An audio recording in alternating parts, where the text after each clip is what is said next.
The following is brought to you by the Social Suplex Podcast Network. Jingle, jing, jingle, what fun it is. Jingle, jing, jingle, what fun it is. Jingle, jing, jingle, what fun it is. Jingle, jing, jingle, what fun it is. Jingle, jing, jingle, what fun it is. Jingle, jing, jingle, what fun it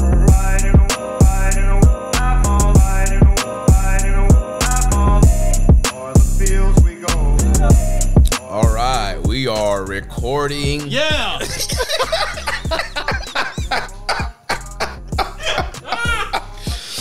We're at Old Smart.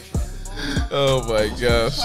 We started, guys. What are we doing? We're running it. This is the 2022 FOH Draft, the annual Social Suplex Christmas show with One Nation Radio and Keepin It Strong Style. Jeremy Dobbin here with the young boy, Josh Smith.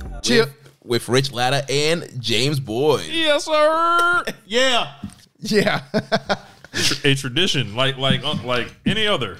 Like Survivor Series. Yeah. This is the only Christmas tradition I actually have. There was no Survivor Series this year. It was War Games. Yeah. Should we put that? Cultureless, swaggerless. Yeah, WCW1. No, this is the only Christmas tradition I have going in my life consistently over this length of time.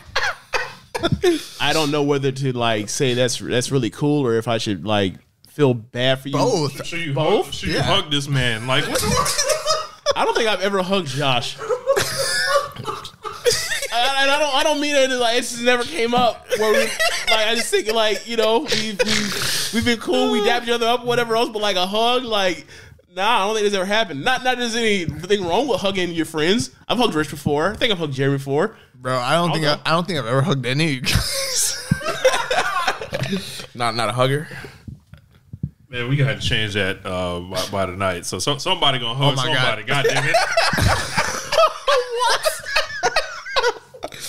If you guys cannot tell, we are off the feeling. We're imbibing.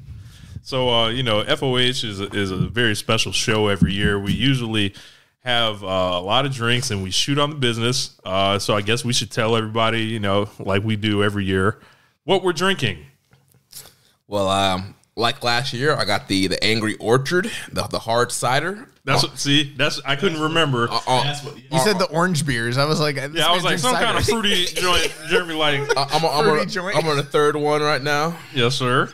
All right. Just trying to be funny. You say, nah, man. Say it's fruity. No, it's a beer. It's not a beer though. It's a cider. I don't want to. Okay, sure. You win. I'm not getting into technicalities of what's an ale or none of that or a pilsner. I'm not getting into it. I don't care. Fine. Okay. And this year I went ahead and I decided to infuse my vodka with Sour Patch Kids, and I was gonna title them the Strong Spirits, but they're anything but strong. They literally doing a science experiment over here. Yeah. Yes. Alchemist up in this bitch. Amateur alchemist. But when you mix it with Sprite, it tastes like soda. You can't taste the vodka. I'm on my third drink and it's pretty remarkable. Lots of calories. Not good for you. What about you, James? If you guys listened or watched the YouTube clip of when me and Rich did the emergency episode when Vince McMahon was forced into retirement, I opened up a bottle of sparkling Moscato, and it was so nice I decided to do it twice. So that's what I'm on. So I think I have the most eclectic kind of palette of drinks over the years. So or the years I've done the clear, done the brown, done the White Claws, which I don't recommend to anybody. But this year we are doing the Vintner's Red, and when I tell you that shit is for real, that shit is for real. It is a wine out of St. Augustine. It's like a Floridian kind of wine, and it is red and it is sweet and it is on point. This man brought the Benihana cup. Yeah, I had to display the class. But one of these days we're gonna get this on actual tape so people can see. It's gonna be hilarious. Yeah. One day we'll do a video. Yeah. But, if you're new to this, hopefully you paid for this because this is behind a paywall now. So hopefully you're not a freeloader. You know? Yeah. No, but we appreciate the support. If you're listening to this right now, if you're new to this, how it works, draft format, we'll go around the table. Each of us we'll do 2 rounds, I think is what we did before. Yeah, I think normal. And then we usually do like a rapid We do fire. like a lightning round. Yeah. And then we're throwing around at the end. Like last year we did gratitude. This year we might throw around conspiracy theories at the end. wild speculation. Wild them up. just speculate wildly. No, I'm just playing. But we before we get usually started, do though, say like something like at the end where we're like grateful for things at the end of the year. Yeah. Before we get started, I want to give a special shout out to our host that is hosting the FOH Draft for us this year. Our boy Zach Porter is hosting at the Oldsmar Chocolate Square. Let's go. Let's go. Zach. He's the man. Cheers. Yes, sir. I think Zach, I need to... we might draft Noah, and you can come here and tell us what happened.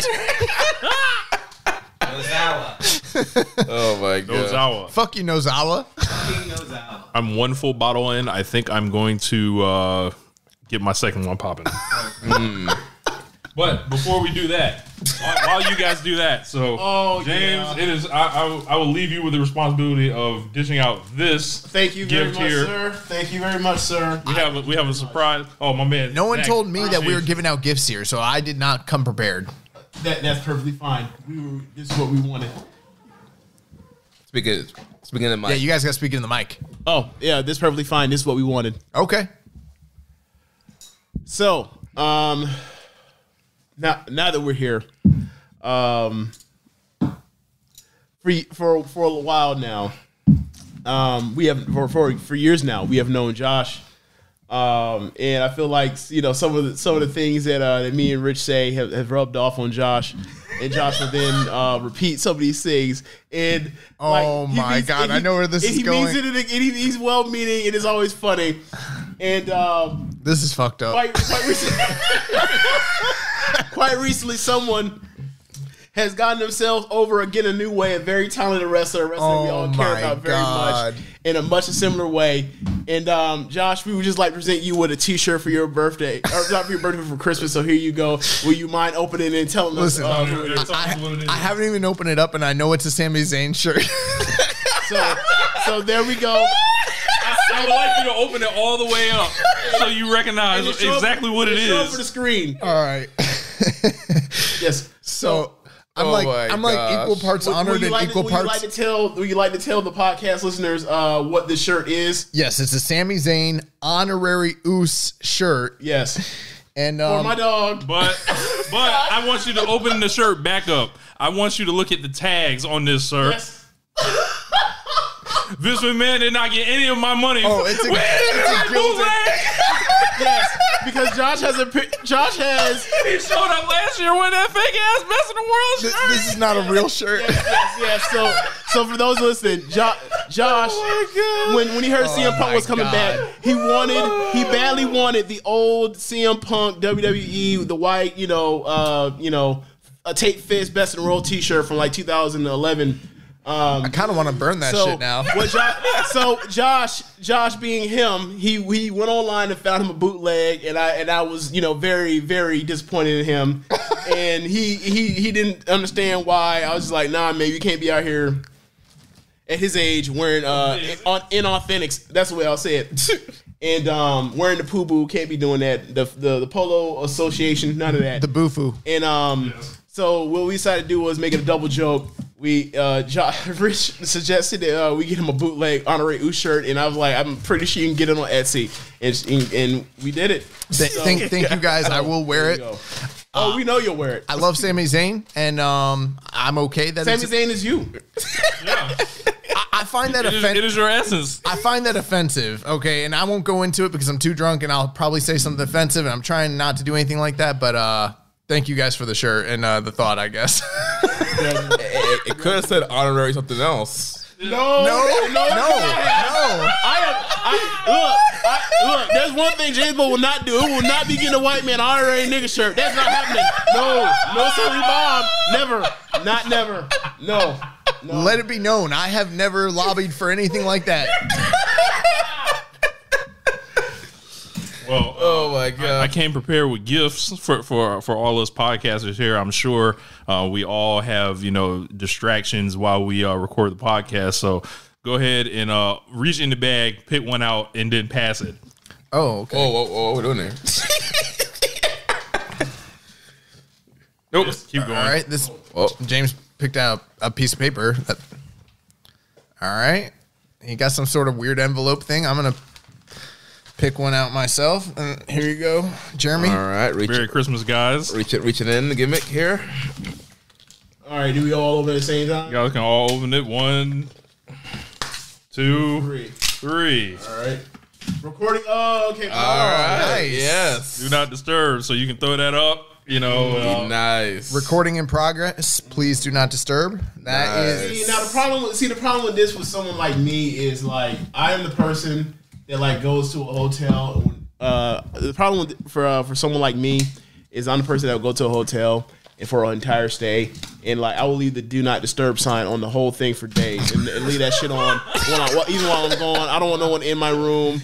I'm pretty clean to myself, so like you can handle that shit like once I'm done or whatever else. I don't want you rifling or have the potential even rifle through my things. So like something like this, like it would just stay on forever. So I don't know if my attitude should be enough for people for anyone that's around my where I record to be like, hey, don't mess with him while he's recording, or actually leave this up and leave it on forever. Dude, I don't know. Folks are going to figure out real quick that you're not actually recording. I know. No, but this part, right?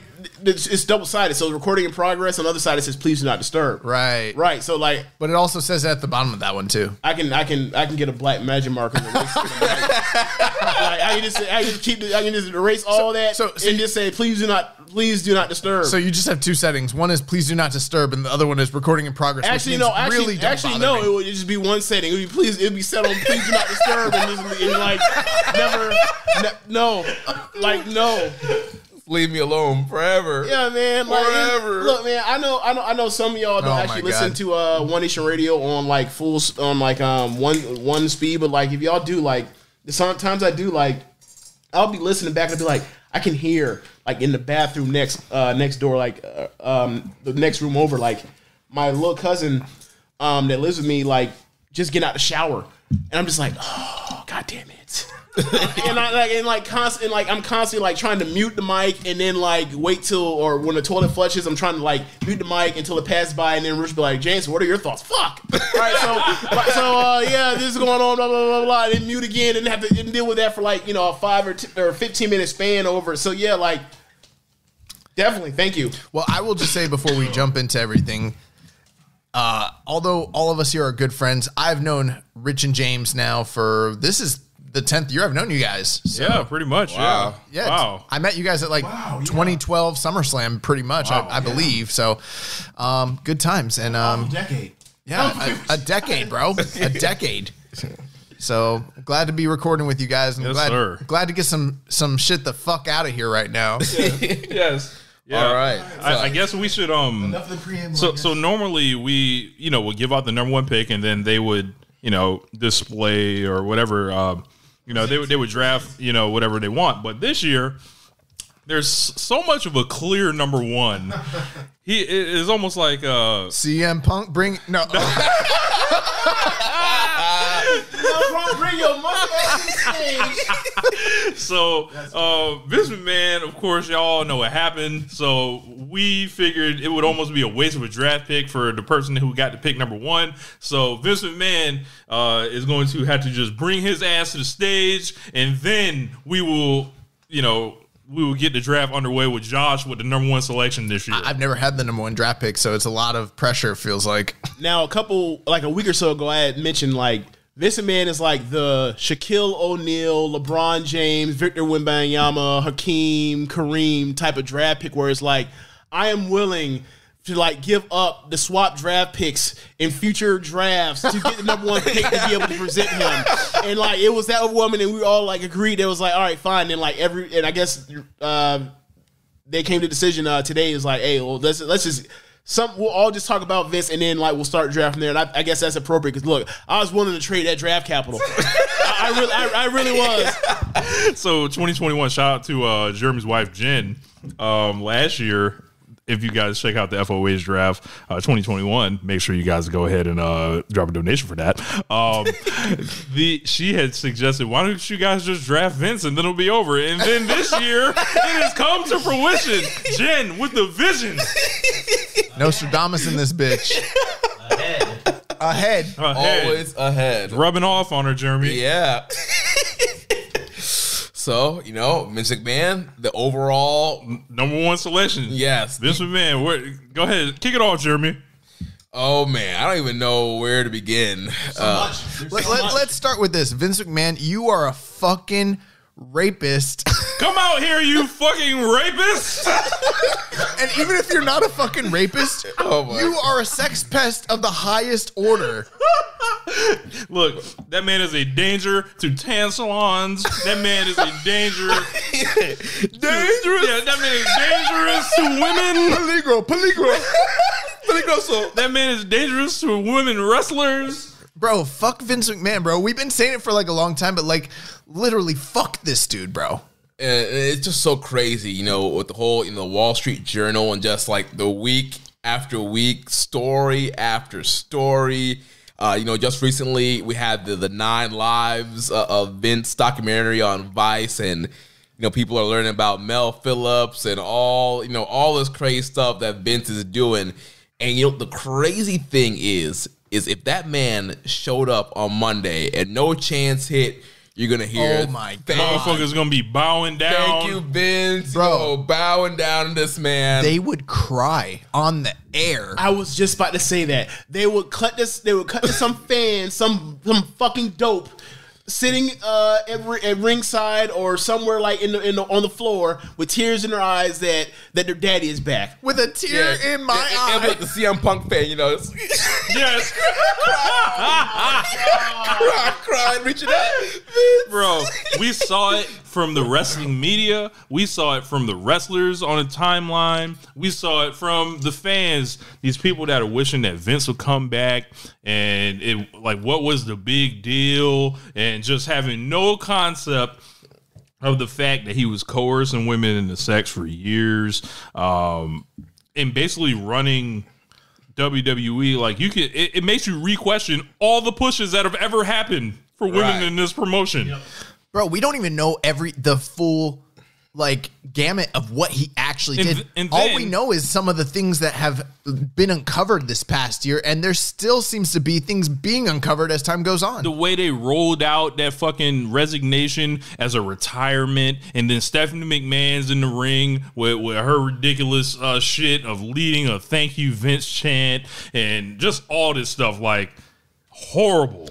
Bro, like, there's been so many scandals over the years, whether it's the Mel Phillips stuff, whether it's the Ring Boy scandal, whether it was the Jimmy Snuka murder cover-ups, whether it was the steroid trial. The death of Owen Hart. The death of Owen Hart. I mean, the list goes on and on and on. But, like, the fact that, like, this is what it took to finally get this guy out of here is kind of embarrassing. The fact that every single media outlet that was that was wrestling related was basically like sucking this dude off, talking about how handling him with kid gloves. Thank you for taking wrestling out of the smoky bars and bringing it into the stadiums. And it's like, dude, you guys don't even know this guy fucking ruined the wrestling industry. Quite honestly, bro, like, it was like some of the most embarrassing behavior that I've ever like watched the wrestling media engage in. Like, a lot of people from respected publications that were coming out here and showing a whole entire fucking ass for Vince McMahon for some weird nostalgia that they have, this warm feeling that they feel like they had from this quote unquote grandfatherly figure that they just can't somehow find a way to condemn. Like, I was watching that 9 Lives of Vince McMahon, and some dude named Brian Solomon got on there talking about, I don't think Monster, isn't that the same guy? No. That's Jason my bad. Solomon. Okay. So shout out to him. But Brian Solomon came out here and was like, I don't think Vince McMahon's an evil guy. What the fuck do you mean by this, bro? How about we ask Rita Charleston if he's an evil person? How about we ask Martha Hart if this is an evil person? Ask any of the women that have worked for WWE if this guy is an evil person. Right. Ask his son-in-law and daughter if they think he's an evil person. I bet you they'll tell you the truth. Come on, man. Like, Go ahead, James. It's so weird that he is gone, and it's also weird like that story has came back that he wants back in, and then like immediately the next story you hear is like, oh, no one wants him back at all, which is like not shocking at all. Now that like people thought he was never going to leave, and now that he's going, like they don't want him back, and like that goes to tell you like what people really thought of him now that like their jobs aren't in jeopardy. And I mean, obviously the track record of stuff we actually do know about is so long and it speaks for itself. It's stuff you already chronicled here. I just think that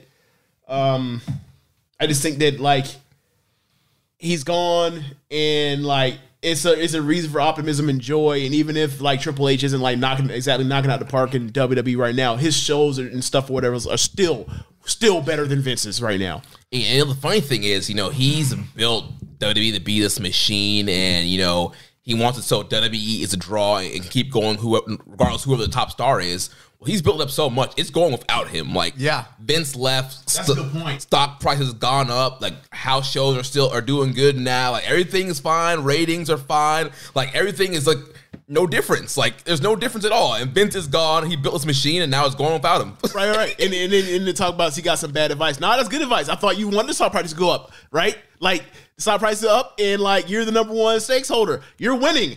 Don't come back. Stay your ass away. This guy stood by and watched for decades as every single top guy that he brought in, every single talent that he used and utilized and abused for decades was dying young and didn't do shit about it until the U.S. government basically fucking came in and made him do something about it. This is someone who is evil and who is an opportunist and who basically like uses people for his benefit and doesn't give a fuck about them and pretends to be their father figure, and everybody is like, but the worst part is they fucking believe him. They don't realize it's a fucking work. They believe it. And this goes from like, your Joe Smo wrestler all the way up to somebody who I love and respect, like Bret Hart. At the end of the day, he's looking for Vince McMahon's validation. Still to this day. Yeah. He can forgive Vince, but he can't forgive Bill Goldberg. Unbelievable, Bret. Come on, man. Who actually shows remorse and he's has talking about the apologized many WWE Hall of Fame like it's a real fucking institution. This shit doesn't fucking exist.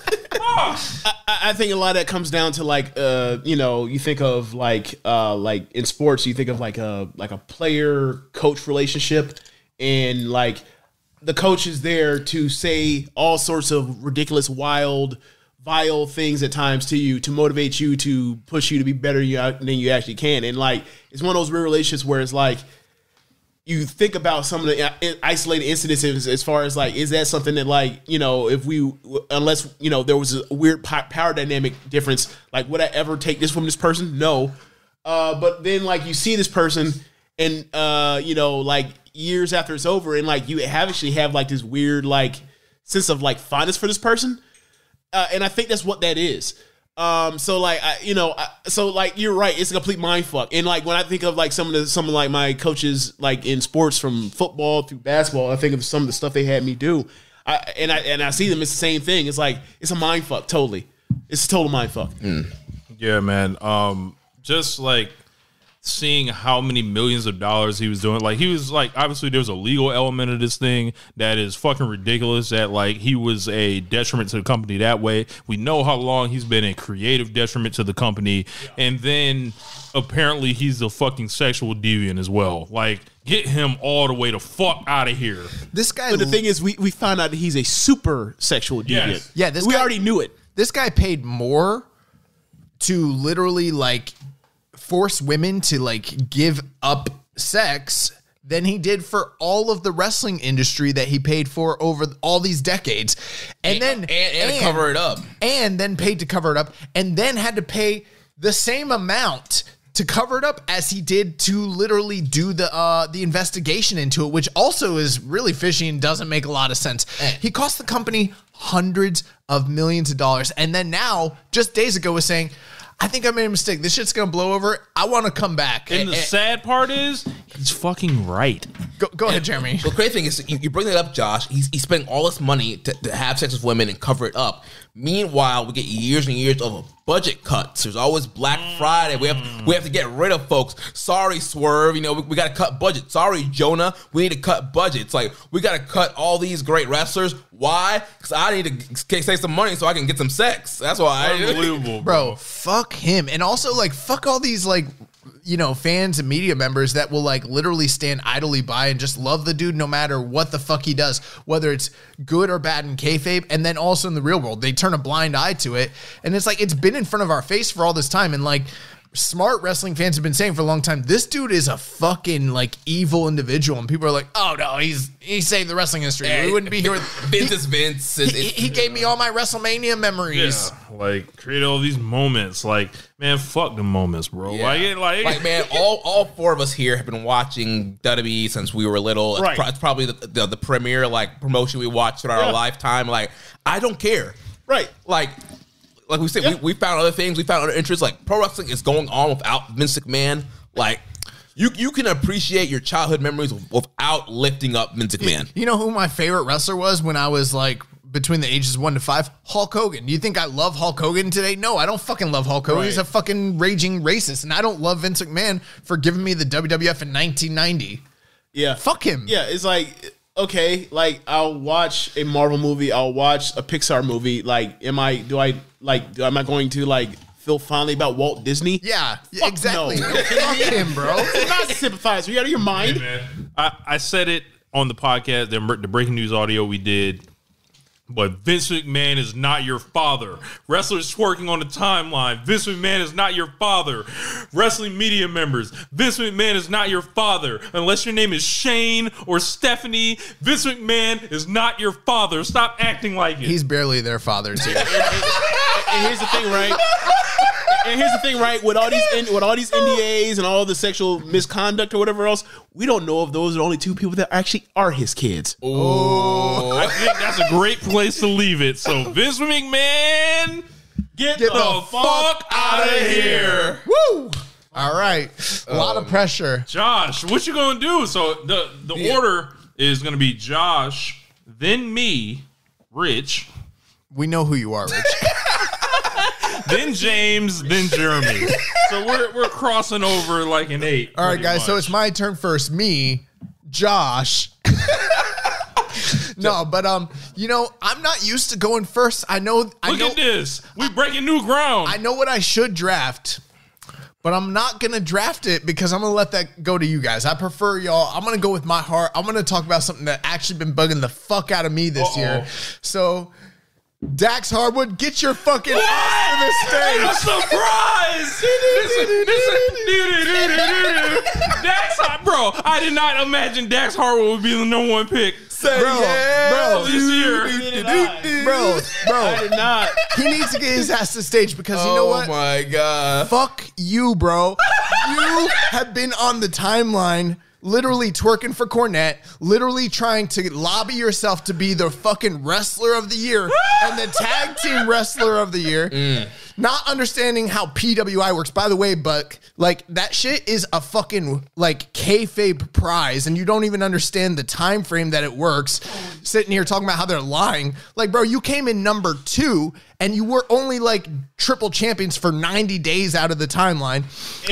If that. You fucking were talking about how you carried New Japan on your back. You worked 4 fucking matches for the company, bro.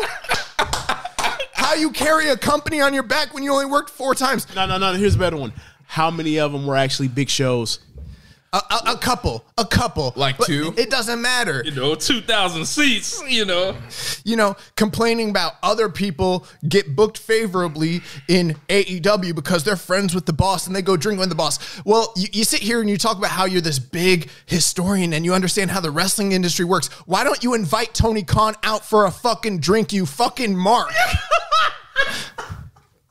And then you're sitting here like lobbying for a dude like Cornette with all the problems revolving around that dude, do I respect Cornette as a historian? Sure. Do I think that he's a horrible fucking human being, and would I ever co-sign myself or co-brand myself with him, especially with how like progressive a fucking company as AEW is? Hell no, I would never fucking do that. You're an idiot, dude. Like, you suck. And then your singles run talking about, oh, I'm having all these singles matches that are so great. Okay, you know what? You are a fine little worker. You have good matches.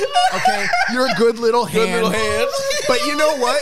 It's gonna take more than a 3 3/4 match to be Wrestler of the Year. There's like 15 dudes in the world that are having better matches than you weekly, week in, week out. There's this guy, his name is Will Ospreay. He's a lot fucking better than you, bro. You had a match with him, and he's probably your best match of the year in singles. You're probably like his 30th best match of the year this year. So how the fuck are you the Wrestler of the Year? And then all the shit that you drum up on the timeline with Twitter, crying about being buried, yeah, dude. Do you know how embarrassing it is to have the best tag team match of the year, probably with, or at least one of them with? Way up there. It's way up there. You had this incredible tag match with Aussie Open. You get an opportunity to cut a promo. You should say something that's I don't know. You're a babyface, inspiring, endearing, and instead you're like, Tony Khan, you don't fucking book me, bro. You're a bitch, bro.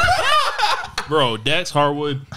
I'm done. You guys can have it. Dax Harwood is a 100% phony. This is somebody that acts like he doesn't need validation from your Dave Meltzers, Sean Ross Sapps, and various end of the year wrestling promotions, but wrestler things. And then the next thing I do is see him tweeting out Dax versus all his matches listed, all his 3.5-star matches, like on the timeline. And it's like, come on, bro. Like, it's like, bro, I know what you're trying to do. You're trying to like shit on people like Dave for that clout.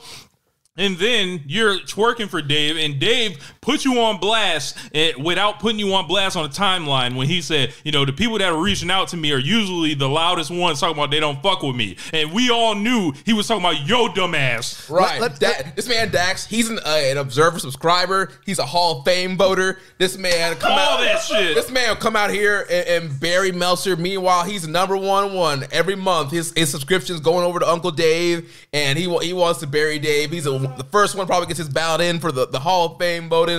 Like, what are you doing, man? Bro, another thing too, you put that post out about how like you painted your nails with your daughter, and then you went into the gym and all those big burly dudes were looking at you and you giving you dirty looks, and then they realized, oh, I shouldn't do that because this motherfucker will beat my ass. That shit never happened, bro. That didn't. I go to the gym every single day. You know how many dudes I see with fingernail painting on them? Tons of them. You think anybody looks sideways or says another thing? Like, nobody gives a fuck. You're a liar. And you literally take everything cool that you guys did this year. You guys had a Hall of Fame tag team resume year. Yep. And you made it worth nothing because you suck. If I was Cash, or what's the guy's name? Yeah, Cash Wheeler. I was like, I feel bad for Cash. Cash ain't did nothing. Cash Wheeler fucking rules. If I was Cash Wheeler, I would leave your ass entirely because you are fucking the money, bro. Like, bro, I'm trying to get a check. What are you? You're fucking the money.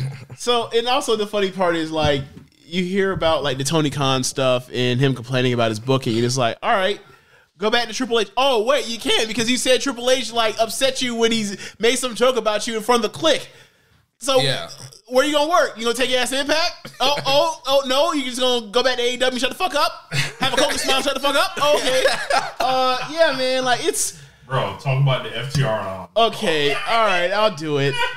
All right, so last week on One Nation Radio, Rich said some shit that like I had basically made up on like just off the top of my head, talking about like the like Cult of Cornette fans or the FTR fans that like are always onto this thing with Meltzer about like the Young Bucks / Tony Khan are like conspiring to hold the mighty FTR down by, you know, doing things like booking matches between the Young Bucks and FTR where FTR beats them in March. Like we were supposed to pretend it never happened, or like Jeff Hardy catches DUI when he's supposed to win the AEW World Tag Team Championship with his brother Jeff, but he ends up catching the UI, so like they have to put the belts on and switch them off of Jurassic Express and go to the Young Bucks, and the Young Bucks then transition them over to Swerve in Our Glory.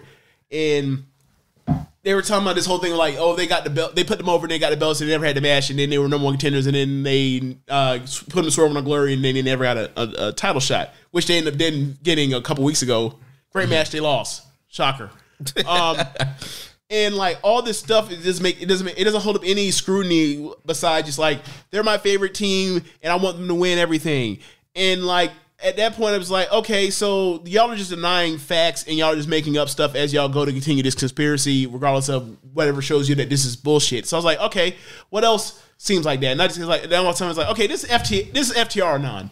Like they're just making shit up. They're just making shit up, and it's gonna go as long as they say in AEW and making this shit up. And I had enough of it, and I was gonna keep it there. And then Rich brought it up on the show, and I was like, oh damn, all right, I guess the Young Bucks held us down. The Young Bucks wouldn't put us over. Bro, you know how fucking stupid that is? We saw the match. It was one of the best tag matches of the year. You're a fucking idiot. Right. They put you over. Right. Like, I can't believe that they act like this shit never happened. Like, Matt and Nick never laid their shoulders down 1, 2, 3 on national television. This never fucking happened. Yo, these guys had 3 sets of belts and were complaining about not being pushed, not getting the respect they deserve. Like, what? Like, I did the research. There's like no tag team act outside of the Acclaimed for the whole entire calendar year that had more television matches or more television time, except for like the Usos and the Acclaim. That's pretty much it. Another thing too, and we didn't even get to it. You are a fucking Bret Hart wannabe. Yes! All you do is rip off of his moves, rip off of his matches, but you don't do them even like a quarter as good as him. It's one thing to like love a wrestler. Bro, why did the Bret Hart shit only like pop up this year? It was always the Horsemen, the Tully and Arn shit. Then all of a sudden, you love Bret all of a sudden. Why?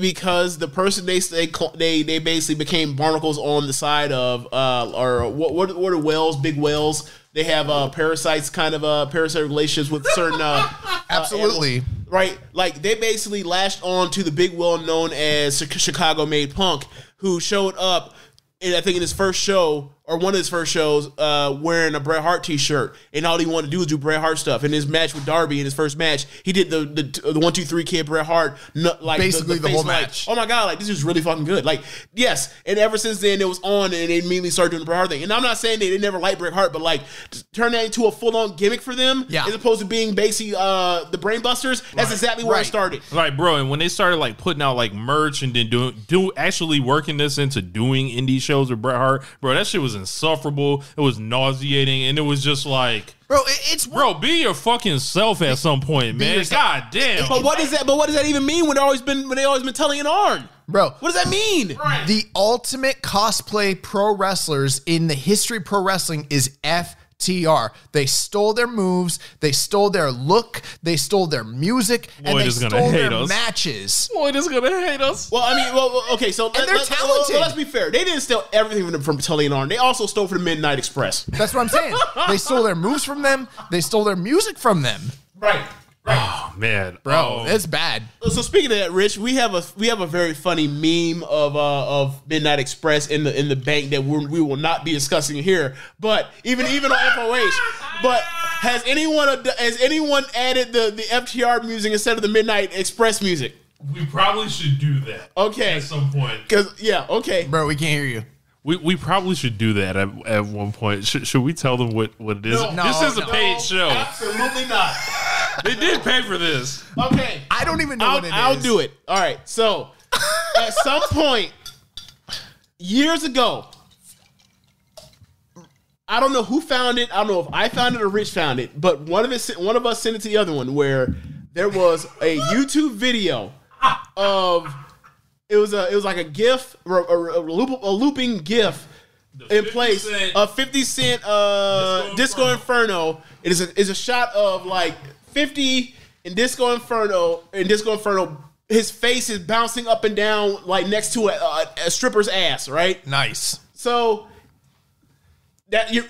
we're not done. So what happens is someone plays the Midnight Express's music while it's playing to him bopping up and down with the stripper's ass. Bro, this is but ridiculous. Also add a layer to it. It is not 50 Cent's face that is on there. What you will never guess whose face is Disney imposed. Like, I'm gonna give you 3 guesses.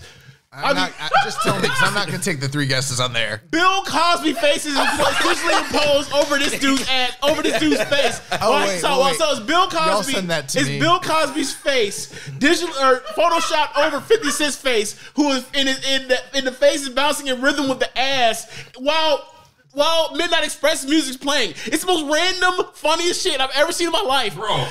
And this shit like happened like way before like any of like 2018. Bro, this shit was years ago. It don't make no sense. It made no sense that they put the Midnight. It's like, who did this? Because I know they're a wrestling fan. Like, right? No one's thinking about the Midnight Express 3 music. Right. No one. So it's like, who did this? Like, I don't know where I'll post this, right? If I can find it. I may put it. Okay. We may have to put it in the Discord for y'all to look at. But it's fucking ridiculous and hilarious all at the same time. But Dax Harwood is a straight up bitch. You're not a wrestler of the year candidate. You are a honorable mention ass motherfucker. And you need to get it like the Red Cross and realize just because you got your one tag team of the year, congratulations. Yeah, they did it. You're going to win this year, They're going to win right? Good job, boys. Now you have to win 6 more to catch up to the Young Bucks. No. I thought there were 7 stars. Yeah, we're gonna just reappropriate what stars. That's not how star ratings work. You can't just say, "Oh yeah, we had 7 tower ratings." Or something. No. How about you go out there and work and have consistently 5-star matches every night? I'm gonna kick it off with this, and then we can tell him to get the fuck out of here. This dude has done so much shit this year to make me dislike him that when he's on TV and he's having good ass matches, I don't give a fuck. Okay, so Dax Harwood, you can get the fuck out of here. Woo, that felt so good, cathartic. I swear to God. Rich, you're next, bro. Oh man. All right. I'm looking at the list. We know what you're gonna draft. Oh man, I feel like there's really 2 of them I can pick from. I know the 2 exactly that you're gonna like. There's you got her and then him. You gotta say the one, bro. I guess I got to do it for the sake of draft integrity. CM Punk. Bring your pussy ass to the stage. / brawl out. Oh my gosh. / everything else. When CM Punk came back, I, like many others, was very excited to have CM Punk back in our lives as a professional wrestler. He gave us a lot of enjoyment in, the early 2010s in WWE. We thought, he might have got hold a little bit with The Rock coming back. He never really got the run that he was the run that we thought he earned, essentially. He's getting moved out the way, for Dwayne Johnson and Brock Lesnar and The Undertaker and several other part-time motherfuckers. But he comes back this past year and he has like these babyface moments of like his return, the people crying in the crowd, the first couple months where everything's going well. He's having like, a pretty good time. And all of a sudden it's like Josh starts pointing it out. This guy's not on the level. I pointed it out day 1 from the very first match. Yeah, he did. Yeah, he did. And this all like culminates in a feud where, he blows past, he does the Eddie Kingston feud. He does the MJF stuff and everybody's liking it. It's not blowing your mind in the ring or anything like that, but it's giving good television, great promos. He's having a good year. He's having a great year. And he's coming out here, doing stuff like his ROH like callbacks, and people are loving it. Like, this is like, oh, this guy really has like a mind and love for this, like a lot of us do. And then it like comes into the feud with Hangman Page, and shouts out to Trish Spears, who like kind of like had talked about this or whatever. Like the way he moved throughout the Hangman Page feud was weird. That is not like how a babyface like would act, where it's like, yo, this is just business and stuff like that. We thought he was getting ready to gear up for a potential heel turn eventually. Right, yeah.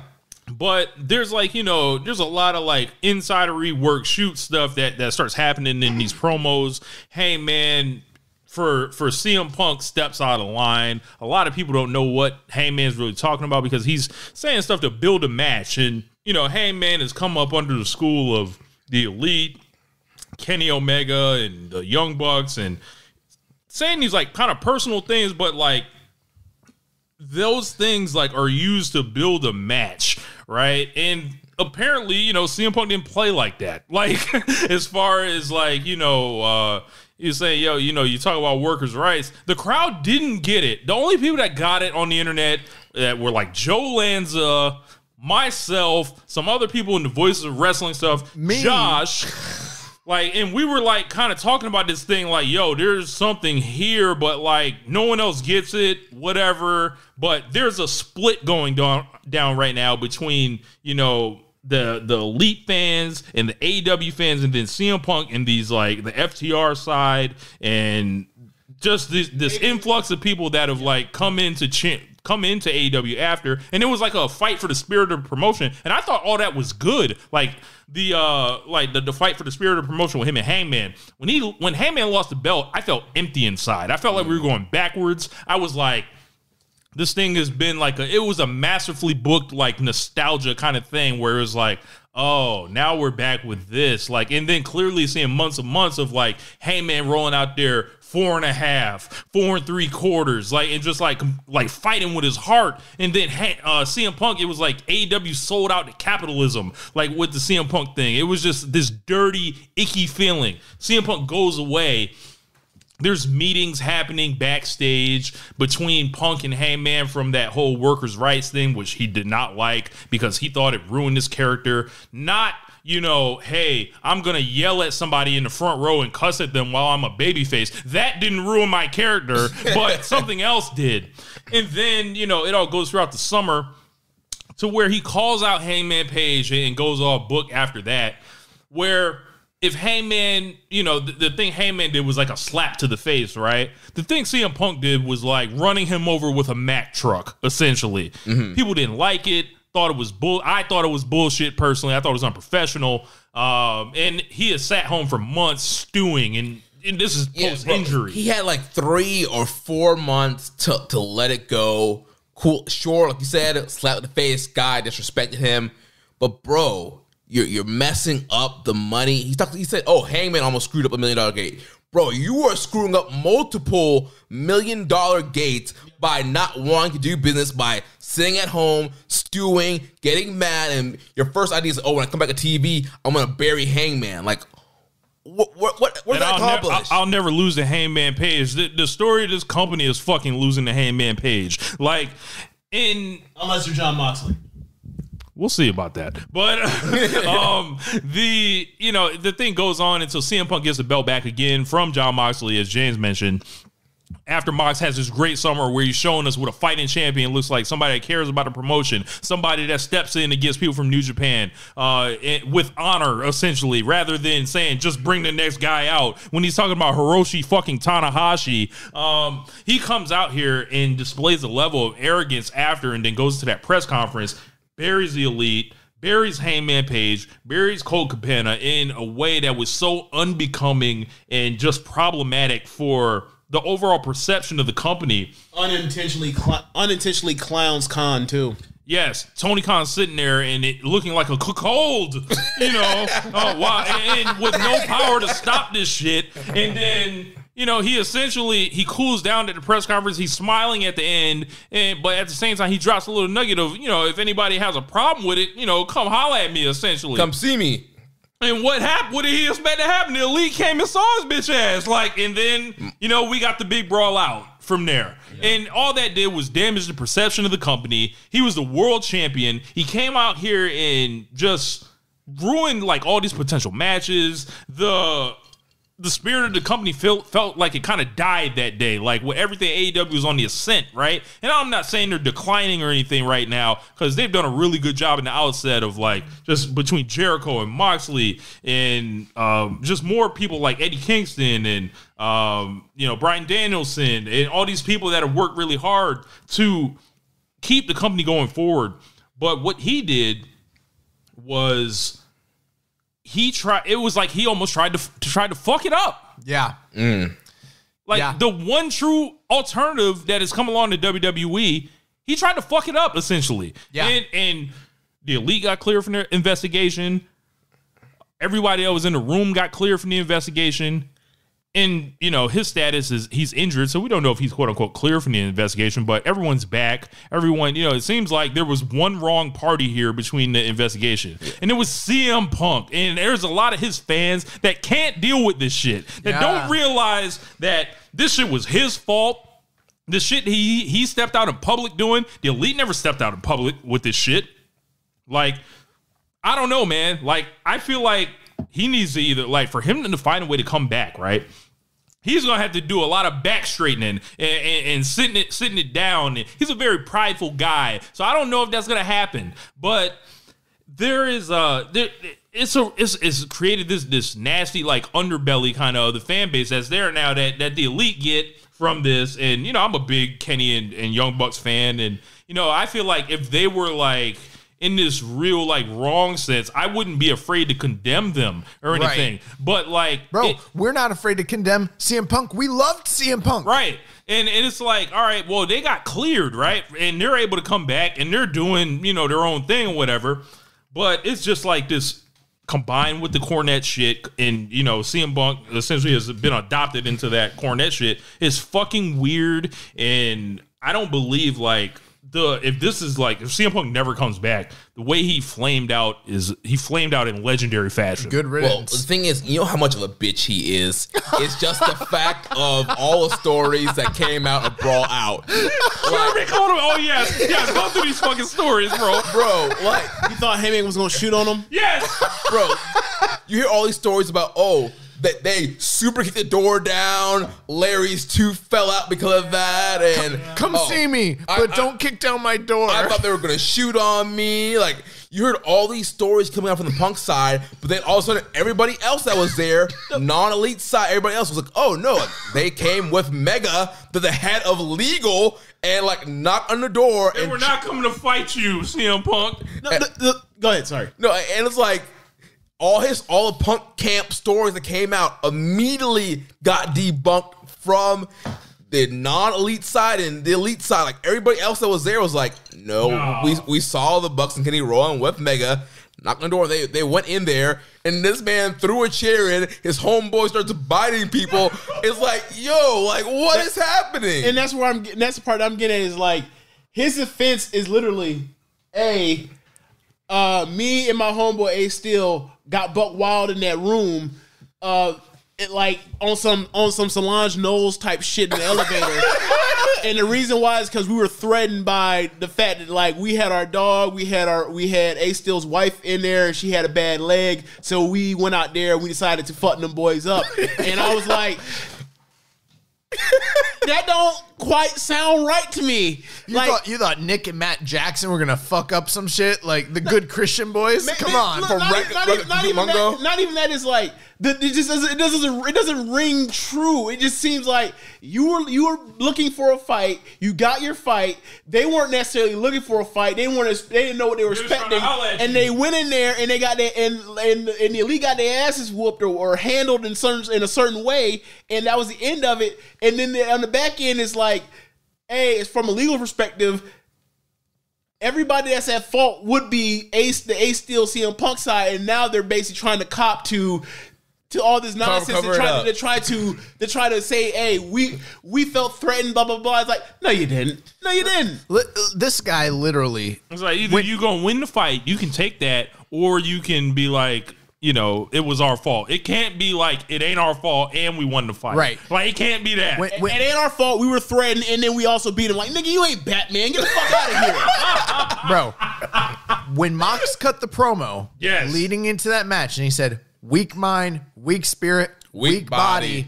And he's and if you like this guy, I hope you enjoy it because he's not going to be around much longer. That was the real shoot promo. That was someone shooting for real from John the hip. Moxley ahead. Well, what about the other part where Moxley at a different point said to that man's face, you ain't finna do nothing. You ain't finna leave because you're broke. You're broke.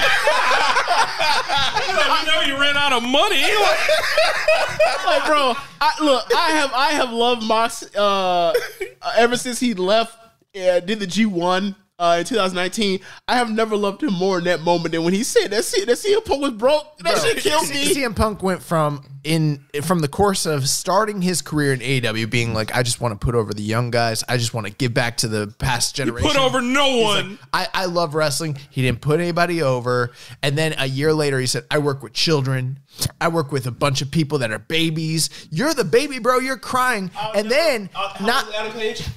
Adam Page is a man, and he is 31 years old, I believe. I'll never put over the 31-year-old top future ace candidate. Like, then he talks about, Hangman Page, this dumb fuck motherfucker who doesn't know anything. Empty-headed dumb fuck. And he complains about some promo that he did on God knows where. Nobody knows where the fuck that interview even was. like March or something. And he had to literally have been tracking. He was like literally vanity searching this dude and following him to a degree that that whole 3 months or 4 months he was home. It's all he was doing was looking up Hangman stuff. Bro, the baby is you. You went home and instead of being, and you know what? They had meetings and mediation and they had moved on and they had already agreed to stop fucking fighting over the issue. And he went home and stewed over and said, you know what? I'm going to come back.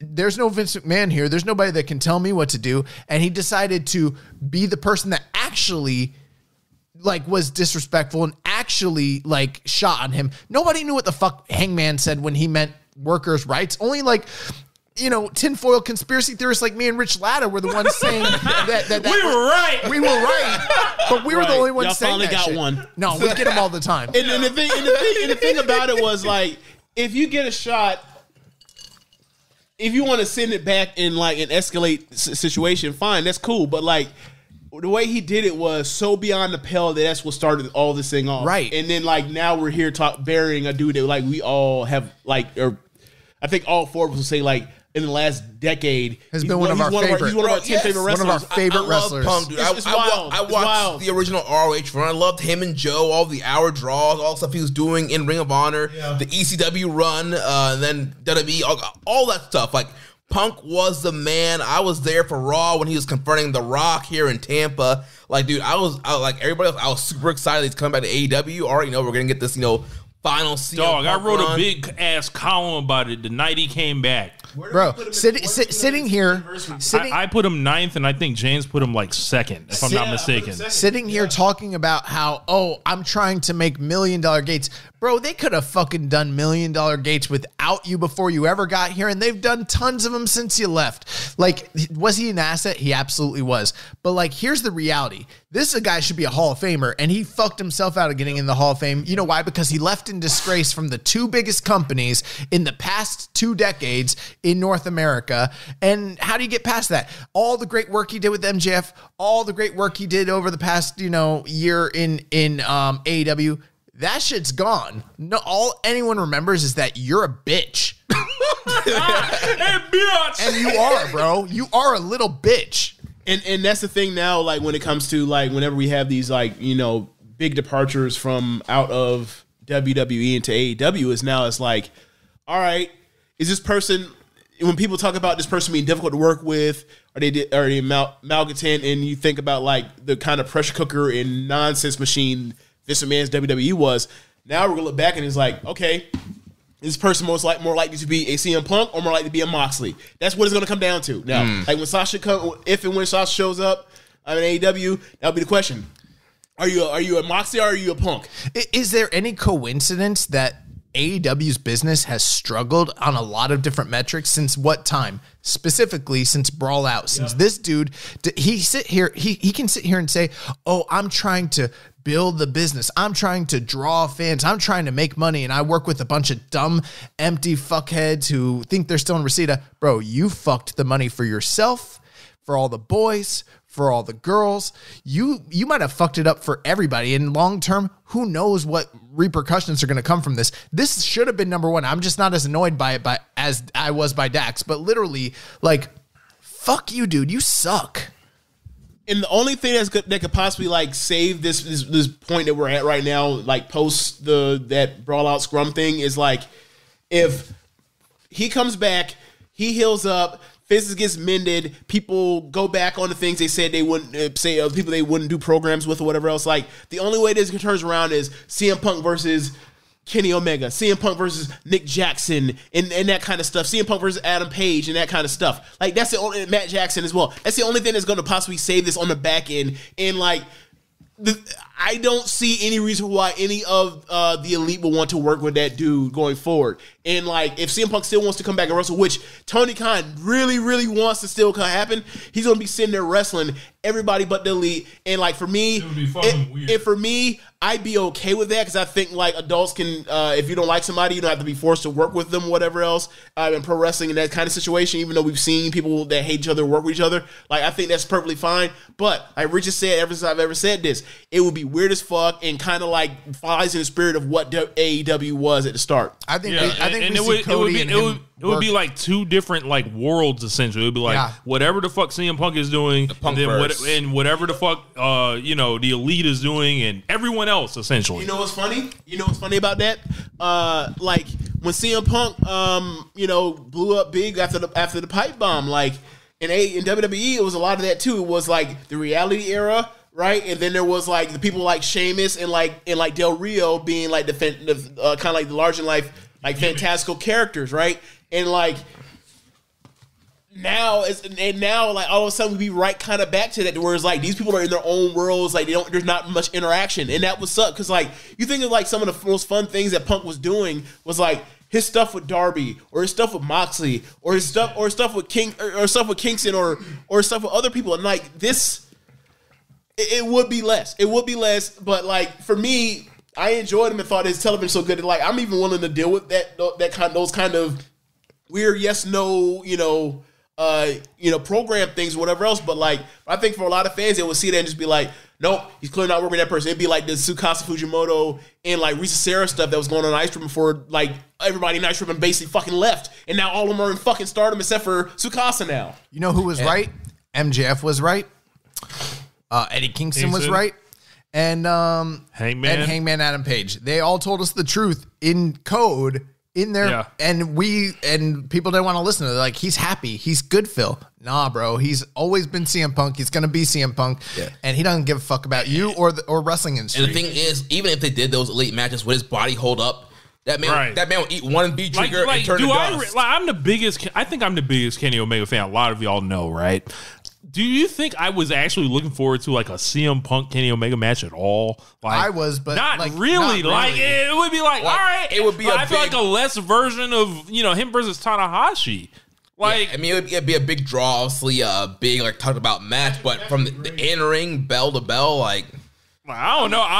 I'm hoping I think they're different. I think that like those two being wrestling geniuses that they are, even with like Punk still being kind of like his version of pro wrestling is kind of a earlier model or whatever else. I still think like I even think like someone like Jericho still has a mindset of what he wants to do with wrestling. When I see his stuff, I still kind of feel like the patterns of this is a match that I would see him do like a decade ago. But like it doesn't matter if you can get a meet in the middle of like both of your philosophies and be able to tell the story on that, right? Like Tanahashi and Omega, for example. Like, and I think Omega is that level of wrestler where like he can slow down to accommodate for like the deficiencies athletically that CM Punk has. Like, I mean, I think the thing that is kind of getting lost in the CM Punk run or whatever else, minus the injuries and this bullshit here, is like he had a great run, some great television. He's had some great matches, like regardless. And if you don't like this, the Bret Hart stuff, I get that, but like that match where he won the title back from Moxley, that was a great match. The match he had with Hangman where he won the title, that was also a great match. It may have been bittersweet for a lot of people. They didn't want to see Hangman go down to that dude, but like those were like great matches, and like that's the thing that's like upsetting about all this. Like this dude was still like, it was like bro, in a big match situation was still getting it done. Like even the bar or not the bar, but like the dog charter match. Like I despise that match. Most people love that match. So it's like for me, it's like this dude was having some of the best television, like in the world. Or in America, basically, and then having great matches to tap it off. And I was like, this dude's doing the work and getting it done. He's having great successful program after successful program, and now he's just fucking. Now it's like he's going to be fucking gone, and it's his fault. And like I'm just like, fuck, man. Like it sucks. It really sucks. Things outside of WWE that I've been excited about in the last 2 decades was basically TNA at one point, that got fucked up. Ring of Honor, yeah, at one point it was great. And Ring of Honor, that got fucked up. Lucha Underground, that got fucked up. NXT, that got fucked up. and we got to this point where it was like AEW, here we are, the real true alternative. And you know who almost has literally fucked it up? CM Phillip Punk. Brooks. As much as I love you, CM Punk, as much as I remember your runs through IWA Mid-South and Ring of Honor and WWE and ECW, you literally have almost fucked up the true alternative. The voice of the voiceless, that's a fucking gimmick. You're all about yourself. You don't give a fuck about us. You don't give a fuck about anything except for you being a petulant little child who gets your way, and that's all you really fucking care about. Yeah. Okay, so just to double back, IWA Mid-South, is that like the Tracy Smothers run? Yeah. Oh, That's where he started. Okay. Working with like Chris Hero and That's where he started making his name. Guerrero. Yeah, shit like he wrestled that. Eddie there, yeah. Okay. Yeah. Yeah. That's been Eddie. That was Eddie. Like they let Eddie go and he came back after that. Yeah, Okay. yeah. We could throw 0-1 in there too. He was there too. But that wasn't that long of a run though. With 0-1 though, No, right? but it made tape. We all saw it. Yeah, man. You saw it. I ain't seen it. Like, I guess, we should leave it here, but CM Punk, like, you got to get the fuck out of here, man. Like, Fuck you, Phil. You fucking suck, bro. James, you're next. Oh God! All right, I'm gonna take a quick glance at this list. By the way, for the those that are still listening, I have actually sent the video that we were talking about earlier. I'm gonna play the audio just to let y'all know it's real. And just imagining to this, you see an ass in Bill Cosby face imposed over 50 Cent. Bouncing in rhythm. Yes. Yeah. All right. We'll stop in that before we get a copyright infringement. So we'll stop it No, there. this ain't going out on the feed. I'm not even This on some pay, dealing with bitch. behind the paywall. I'm not even dealing with it. Thank you, sir. Also, We'll guys, stop if you it. haven't paid at this point, it's not too late to go back and Right. throw us some bread. Right. So yeah, I'm looking at this list. Oh man. All right. Just because it's like topical right now, I am going.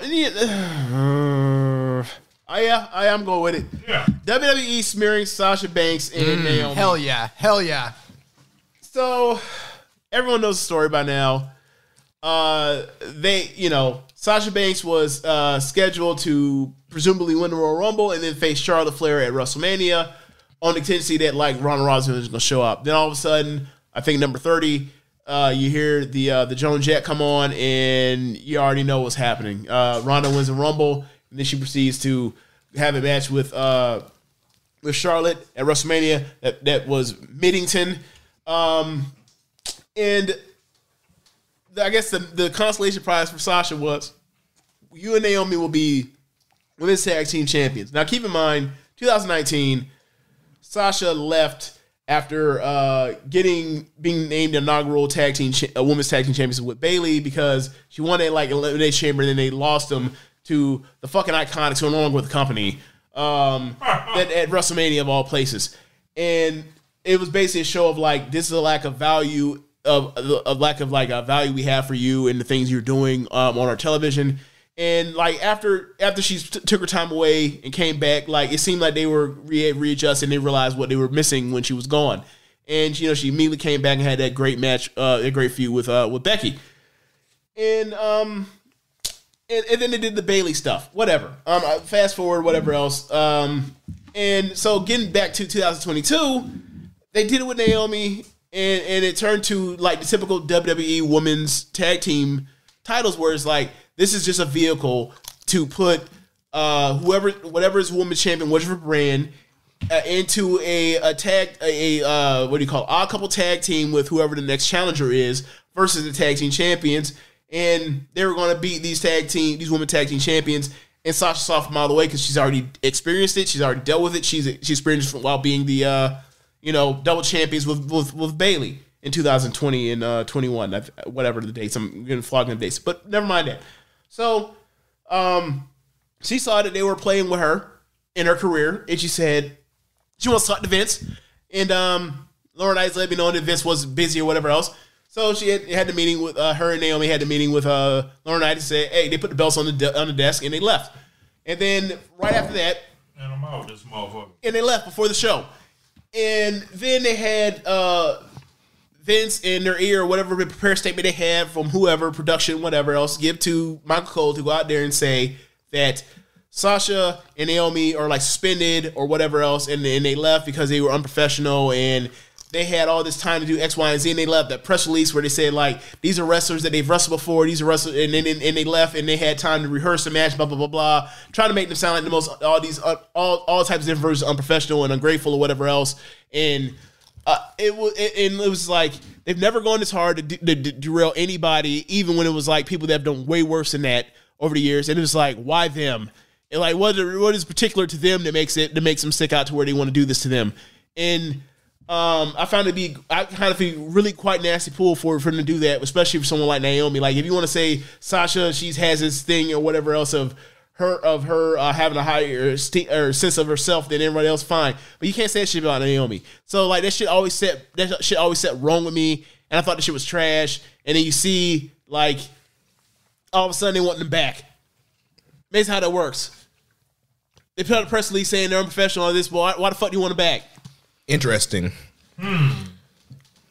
So y'all can take it from there. I just it's always like fucking bothered me all year. I think that Sasha Banks is the greatest women's wrestler this country has ever produced. I think Naomi has been somebody that's been over beyond her push since almost 2011. It's 2012. gotten better every year. Right. And like, you know, she has a wrestling style that necessarily isn't going to resonate with everybody. You know, there's a lot of people that think she isn't good for whatever reason. But the whole thing with Sasha has always fucking baffled me. Mm-hmm. She's always been the one that they cheered for. She's always been the one that has kind of, you know, produced the best matches. And they've never valued her as a top person.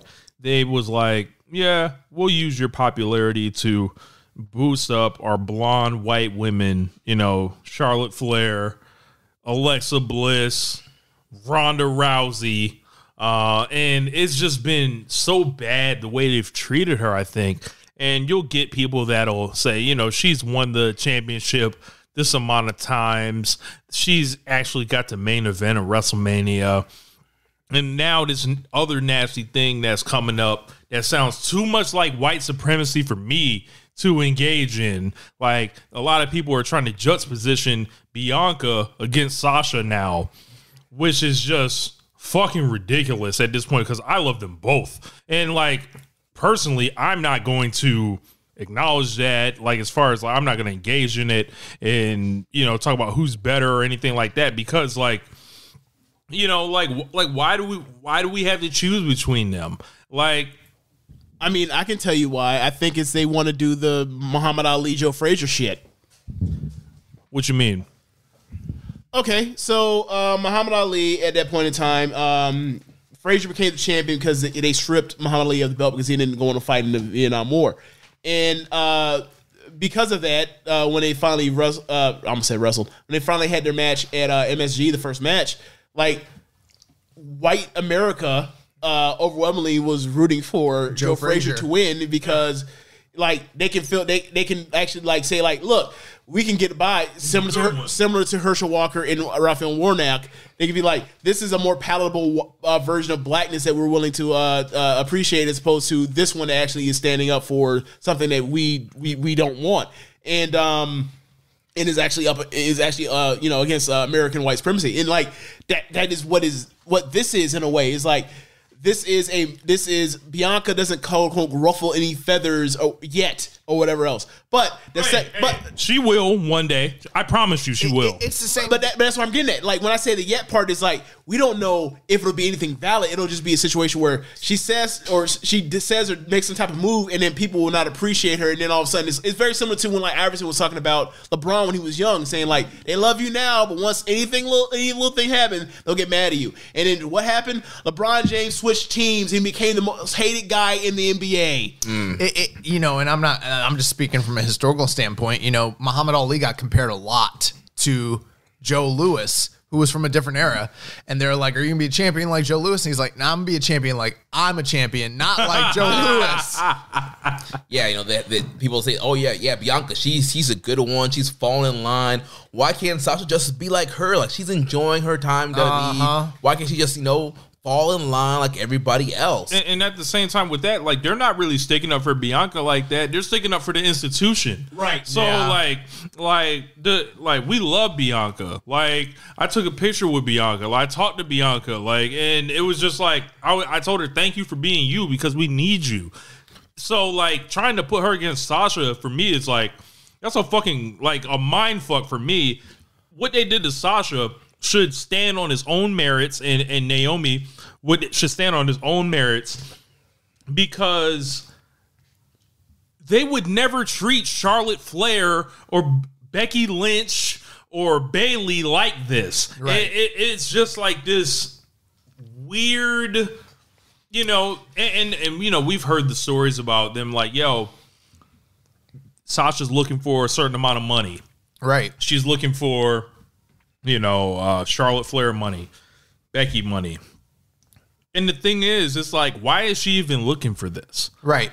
She should already be fucking making that. Right. Especially when you say the Charlotte Flair money thing, it's like, okay, so wait a second. They're contemporaries. You mean to tell me that one person has been used to get the other one over and over again for years at the expense of the other? Meanwhile, the one that keeps putting the other one over the years at the expense of the other one is the one that's always been more popular. How the fuck does that make any sense? Well, you got to be careful. You're starting to sound like Ryback there. and the funny thing is, like, Sasha laid it all out in that Steve Austin podcast. He's like, hey, you know, I'm like Vince. I eat steak and vegetables. Like, I'm above like everything. Like, I know my worth now. At first, I was just happy to be here. I was happy for an opportunity. She was a mark. Right. And she's like, no, now I know my worth. I know what I deserve, what I should get. And that's what's happening right now. She's standing up for herself. She's like, you know what? If y'all don't want to pay me, I'll go get some of that Bushi Road money. Yes, sir. I'll go get some of that Tony Khan money. Yes, sir. I'll get some of that Disney Plus money. Yes, sir. Let's talk in plain English here, okay? This is a company where if you have ever gotten over in any way and they didn't want you to, they tell you, fuck you. It doesn't matter how passionate you are. It doesn't matter how creative you are. It doesn't matter how talented you are, how good you are. They want you to fall in line and be where they see you. And guess where they see her? They see her as the lowest member of the Four Horsewomen, as someone who is a transitional person to get over everyone else from another generation. They don't see her as a top star. It doesn't matter if she pulls in ratings the same level as Roman Reigns. It doesn't matter. Fuck that. More than Roman Reigns. It doesn't matter if she has the same level of social media following as anyone else in the company. It doesn't matter if she's on Disney Plus or whatever you want to talk about. It doesn't matter if she's the greatest on Hot Ones. It doesn't matter if she's the greatest women's in-ring performer in North America, probably ever. They pretty much are like, we see you as a 1 week title holder type of champion, and we see you as someone who is literally just like a good little hand, who basically Bryan Danielson, if he didn't like literally get to that upper echelon. That's where they see her. Right. And that's the thing that's mind-boggling, because like, this is the part when people talk about, like, you know, in sports or whatever else, when they say like, there is no racism or sexism, the best person for the job, blah blah blah blah blah blah blah blah. It's a meritocracy, but it's not really. They pretend it's a meritocracy, and then it's like, okay, so explain X, Y, or Z, and like they can't actually answer for that, and it's like, okay, so all right. This person does better numbers than person X does better numbers than person Y. You continue to push person X instead. Why is that? Well, here's the other thing too, is like, okay, so she had the first breakdown after they made all these promises back at that WrestleMania in New York. And then they took that break and it was like, oh, she's difficult to work with. Oh, she's having tantrums. Oh, and you think about how they fucked her over for year after year after year after year. And those of us who know, we knew going into that, we're like, oh, this might be it. And then she came back and she gave them another shot, and she did all these numbers. She did all this business and put over their girl, and she did all this shit. And then it was like, oh, you know, she finally figured out, you know what? It doesn't work playing their game. I'm going to walk away. And it was like, and then you see the fans go, fuck you. And She's ungrateful. She's ungrateful. You know what? Fuck those fans who think it's okay to talk about any woman in any for any reason. Doesn't matter. Calling her a bitch. Yeah, calling her a bitch, calling her whatever the fuck you think it is. Like, you think you got, okay, if you don't want to like her, whatever. Don't talk about women like that. Like, fuck you, bro. There's a bunch of, like, news sites and different people I saw online, like, talking like that. And I, like, it took almost everything inside of me to, like, not sully the name of Keeping It Strong style to go engage. But the thing is, I know these people are, like, fucking idiots, so there's no point in even, like, engaging with them. But, like, the company buried these girls on the way out, all right? They real nasty. They embarrassed them in a way that I've never really seen them do to anybody else on the way out. Right. Then all of a sudden it's like, oh, she's too difficult. Oh, she's asking for too much, but we don't want her to go anywhere else. And it's like, and then like her fans only want her to be with WWE. Right. Like a lot of them. I won't say all of them because I think there are some such fans that are like, all right, we'll take the journey with you, Mercedes or whatever. But no, there's only as Sasha. Right. Well, I think that what they want is they want her to take this journey to this place called anywhere but AEW. Yes, sir. They do not want Tony Khan to benefit from this. They do not want the elite to benefit from this. They don't want the elite to prosper. Yes. That would shift the narrative because, you know, they're counting on their stopwatches and talking about how women don't get any opportunities around there. Mama. Right. And like, it was interesting, like, at that point in time where, like, you know, it seemed like she was, you know, I think at the time, like, the summer when Raj Giri, you know, first said, like, I think she's out of the company. Raj, I don't like you, right. but you got it right. I don't like him either, but he wasn't lying, and everyone was talking about how he's lying. Yeah, we were saying this on ONR this week. It's like, look, man, there are plenty of people like Satin or sometimes like Melson when it comes to certain things where it's like, I do not fuck with their opinions on this particular topic, but like what they report, I don't believe it to be bullshit. I believe it's something that they actually like came across and actually you know vetted out. So like when like that report came out in the summer and it was like she's out of it seemed like she's out of her deal. Like you start seeing it popping up.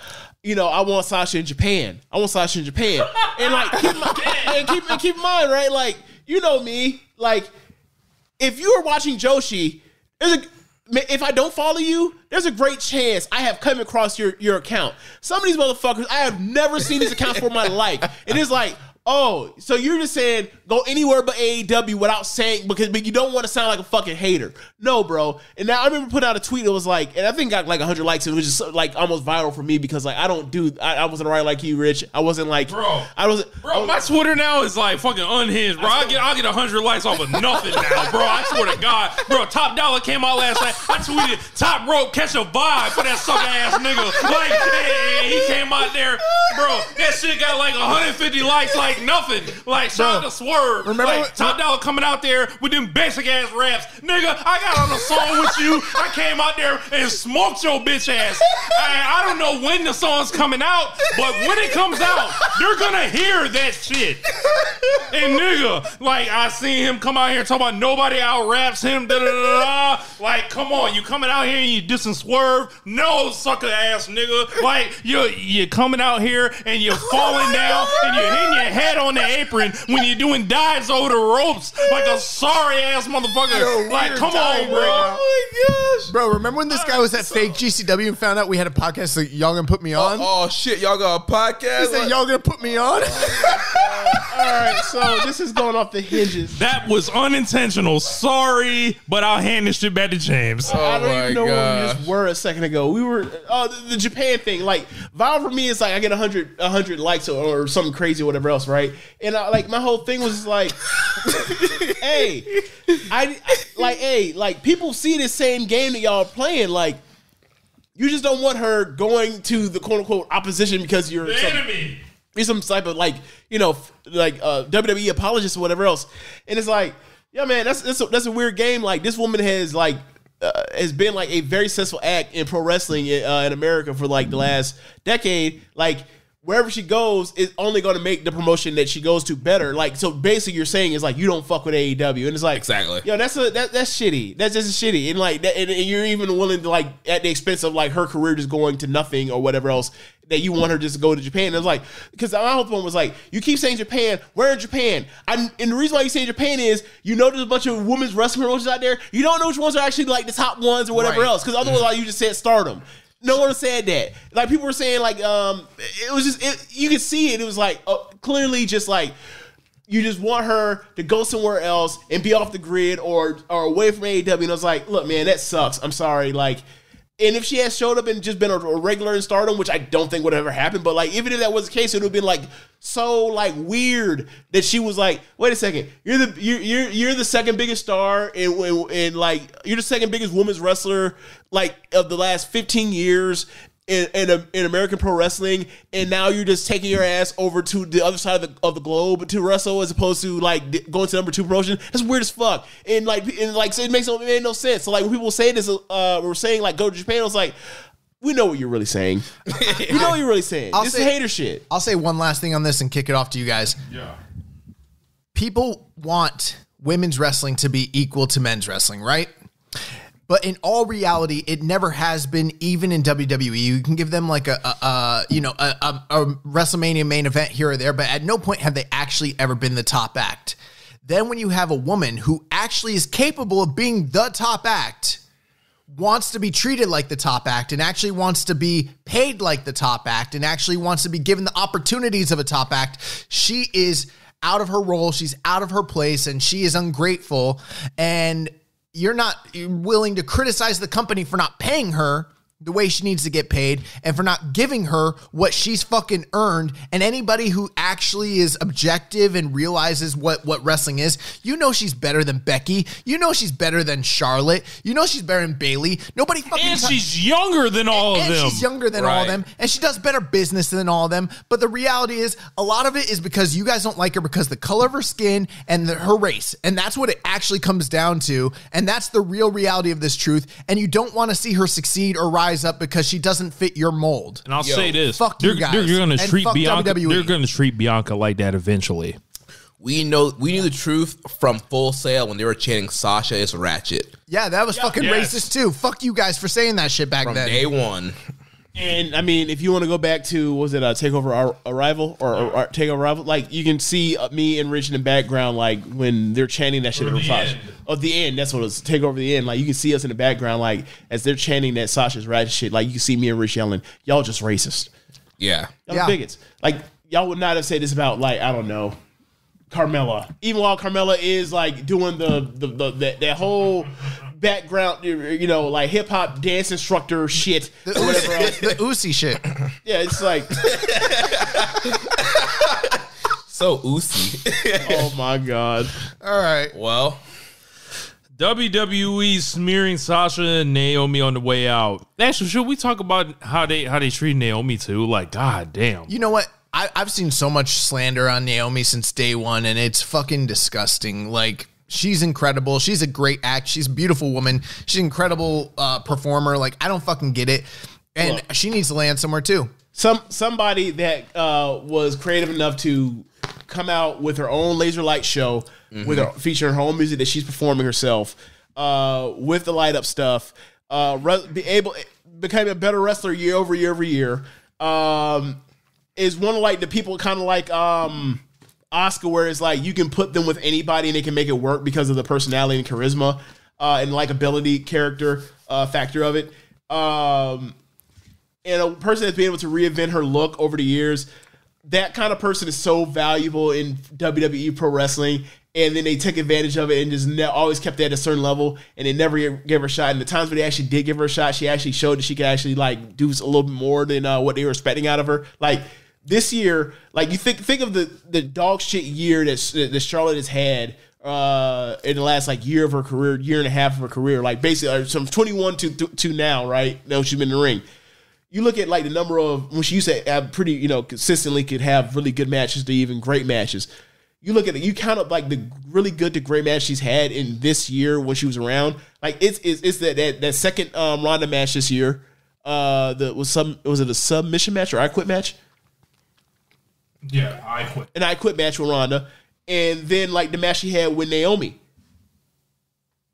Those are the only two she got. Yeah. She's been dog shit for like almost 2 years now, compared to like her prior level of work, and like is to see her become that level of wrestler, and then they you know that kind of like ability, that kind of look distinct and all that stuff. It's like, okay, save me the bullshit. Going viral and shit. Right. It's like, okay, save me the bullshit. I know what this is. You don't want to push this woman because she's a dark-skinned black woman. It doesn't matter if she's fine as fuck. It doesn't matter. It doesn't matter if she has all that. I'm not even going into the details. All that ass. It doesn't matter that like she has fucking abs at all times, and then she also has like the curvature, whatever else. Bro, who doesn't fucking love her? Children love her, Right. women love her, Right. men love her, old people love her. Everybody loves Because Naomi. of the aesthetics and the music, and that's Yeah. what I'm getting at. And like she, they gave her like the 2 title shots 2017 that they always saw her as a utility player or whatever else. And then like now that she's in the tag team, it's like she was really getting her shot. She's actually with somebody that actually is the number fucking one. And then they killed it off because it's 2 black women. Why do we give a fuck about this? And it's like, all right, you want to play? Like, I'm gone. Like, you have taken my politeness and my kindness and my professionalism for granted for too long, and like to see like people, kind of like treated like Sasha has brainwashed this grown ass woman who's older than Sasha. That's fucking wild. Like, look, I'm sorry. I seriously doubt this is some KD Kyrie shit. I'm sorry. So yeah, man. I guess unless y'all got more to say on the Naomi side of it, like like for me, she's an automatic take if she was AEW. I think we good, but yeah, WWE smearing Sasha and Naomi on the way out. You can get the fuck out of here, Hell yeah. Jeremy. Step up to the plate, my brother. All right, so I got the last pick in the first round. As you should. What? Jeremy's the nicest of all 4 of us. What the fuck? like I'll come out here and put people on the Summer Jam screen on Twitter and treat them like shit. Jeremy would never do no shit like that. This man's been number 1 pick many times. I've never been number 1. This is your turn. Oh, he hating. That's all it is. He hating. Jealousy. So I was looking at this list, and we were talking before we record. Like, you know what? There's not a ton of stuff that I'm super passionate about, like I was past years. But I think I know what you're picking. But there is one thing on here that caught my eye. Bring his ass to the stage, Jeremy. That I need to light up. I need to light this man up. Carl Anderson, Machine Gurka, bring your bitch ass to the stage. Oh my gosh. Oh my god. This man, Let's hear it. this man had the nerve to come into Shinny Han, to come in the cerulean blue, and come mail it in. Bro, this man has had some of the most horrible matches, appearances in New Japan Pro Wrestling. This man has been freaking coasting off of that 2012 G1 final with Kazuchika Okada. Bro, that was 10 years ago. That's when I met Rich and James. Washed. Like, what is going on? That's when I met Rich and James. Yeah, exactly. This man, and I guess a shout out to him on this point, this man was able to finesse, Obari and Gato, Kadani, all these guys to give him a contract to come up here to do these few appearances and show, we're going to bring it back, Carl Anderson, Bull Club is brother. Yeah, brother. He's a 21, G1 finalist. He's a top foreigner, top gaijin, whatever you want to call it. Like, bro, that was 10 years ago, and these guys got finessed to give him these big money deals. And then what does he do? He comes out here, and they cut off one of the hot babyface acts, Tama Tonga. Tama Tonga is finally getting over, finally doing something great. What do? They have him lose a belt in a mid-ass match to Carl Anderson. Then what happens? Carl skips out on the G1. Doesn't even have the guts to show up and finish on that. And then what happens after that? Then he Shout out to Double J and Kenny Omega, both wrestling on the AEW Dark Tables. Can't wait to see it. Oh my god. Oh my gosh. This is unhinged. And then this man shows up and wrestles the ace, Hiroshi Tanahashi. This man lowering Tanahashi's cage match average by coming out here and having a barely 3-star special with one of the best freaking pro wrestlers of all time.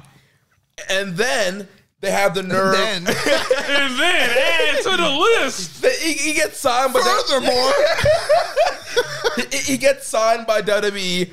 Fine, and New Japan still wants to work things out. Twerking for him. They false advertise this man and turn it into an angle. Like, oh yeah, I'm bright lights. I only show up for the big paydays, the big money. And what do? They go out here last week for the Tag League Finals against Hikuleo, another young up-and-coming guy who's been getting better year after year and is on a good momentum. What do? They feed Hikuleo to Carl Anderson in one of the worst New Japan matches that I've ever seen since I've started watching every single show. This was the laziest fucking performance I ever seen. He came out there and mailed that shit in. This is a church-going, God-fearing individual. You got me using the F word, Carl Anderson. What the fuck, bro? Forgive me for anybody who's listening. I'm sorry if I'm setting a bad example, but make sure you guys pay for this. Yes, I cannot stand this shit. This man comes out. I spend my good time, my free time, watching and reviewing every single New Japan show, and this bald-headed motherfucker has the nerve.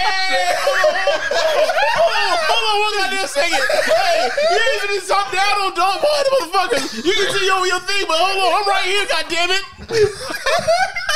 Has the nerve to come out here with God. these whack ass performances and give these lazy ass matches. Like, bro, I don't care who you are. You don't deserve your paycheck. You don't deserve the step in a cerulean blue. This was horrible.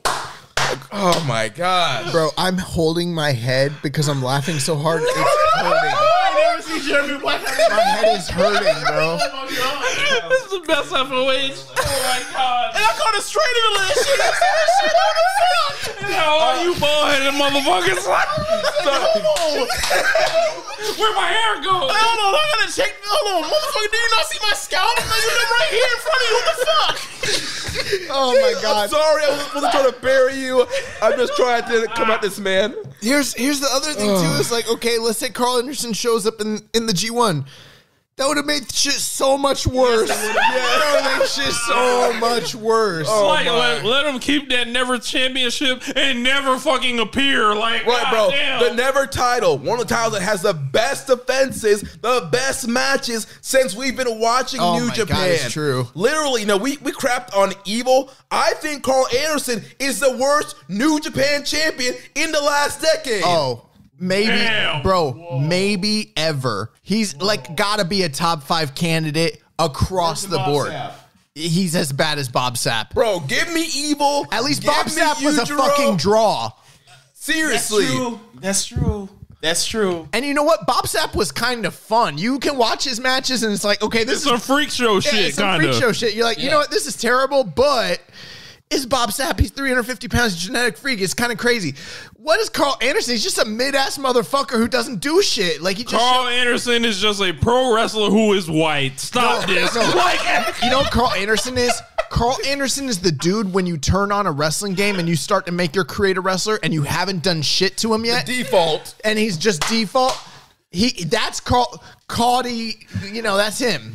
Like, to be honest with you, at this point in this stage in the game, being pro wrestling, like for me, when I think of people that are like, hey, what does this person bring to the table that I'm missing, like on screen, because this person doesn't pop at all, or whatever. This person seems to be quite like average. Like it then comes to my mind, it's like, oh, okay, this person has a hookup for drugs. Like that's the only explanation. Bro, There's no explanation. Like the good brother, like good brother. Okay. bro, we know that man is holding cocaine for somebody. And it may not be even who he's necessarily related with, like on screen. It might be somebody else. Like, I'm not even gonna say his name, but Y'all, you guys throwing out allegations. I'm gonna start naming people he's connected to. Let's connect some dots here. this man, and it's crazy. Like, he's like turned this into getting this big WWE contract. He was working in AEW before, being a part of all that shit, like trios matches with Kenny, the 5-on-5 match. Like, how did he end up in AEW to begin? How did he end up in AEW to begin with? Like, because he makes all the best friends. That man's a political fucking mastermind. no, well, yes, but I was meant like the part where like they had to cut them because these idiots gave them like 90s Shawn Michaels money. Yeah. And then they had to be like, we're giving them what? We're giving them $750,000. Him and Gallows, fire them. Get them niggas out of here. These guys, they stole money from WWE. They stole money from AEW. They stole money from New Japan. They stole money for Impact. Like, it's ridiculous. And then these motherfuckers will go on Fight TV and then do the Scrappermania shit. And Steal money from Fight TV. they're like, hey, we're gonna run pay-per-view. We're telling you on the front end. These are gonna be terrible fucking matches, and people go buy the shit. Yeah, but you know what? Not me, because I'm a smart. I bootleg that bitch ass. Bootleg. Oh my god. Tampa. Don't ask me any questions. Oh It's my Tampa.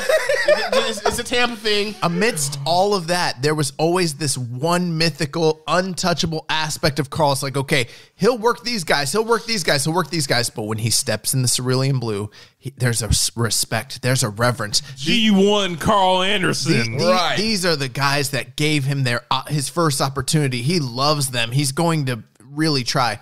That guy has put in more effort in Saudi Arabia than he did in Tokyo. Like, what the fuck is going on?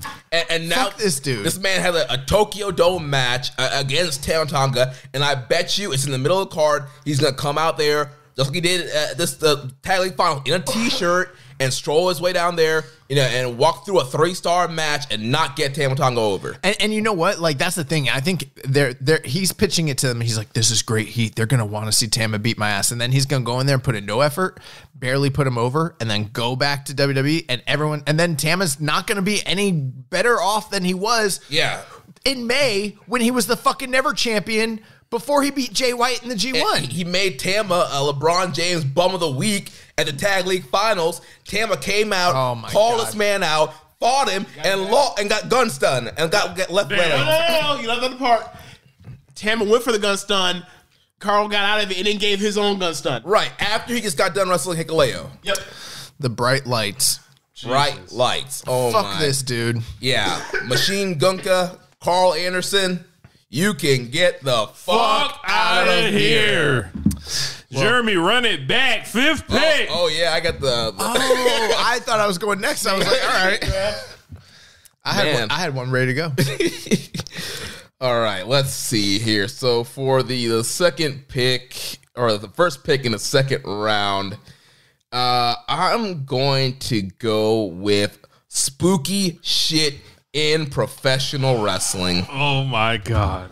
That was my There's so much stuff. my suggestion. There's so much stuff that y'all haven't even seen that I've seen in Joshi. Oh my god. Nobody watches Joshi. Oh my god.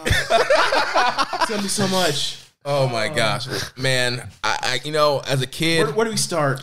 As a kid, we grew up with the Undertaker. We had Papa Shango. We had a lot of Dungeon of Doom. Yes, Kane. we had a lot of mythical Vampiro. Yes, spooky individuals. The Brood. who had powers. The boogeyman. Sting. That man out there with a bird on you. A vulture, a whole vulture on you boys. Oh my god. Think about it like this, right? His gimmick is the crow. He has a fucking vulture on his person. Why is it not? No. Okay, all right. Because it was like that Whatever. giant. It was like that giant Graham 2000. They couldn't call it the crow, so they had to be like El Tigre. Yeah. Can't do Tiger Mask.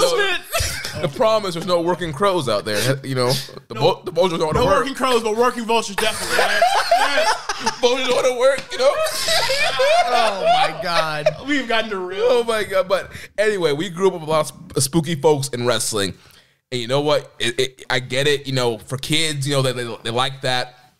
But fuck them kids. Like, but we've seen that pro wrestling is really geared towards adults. We see the demos that are watching professional wrestling. We know the people who are in charge of booking professional wrestling, and they still want to come out here and roll out all this spooky stuff. We got Bray Wyatt out here on the Fox network, talking to himself as another character that has powers and can finessing.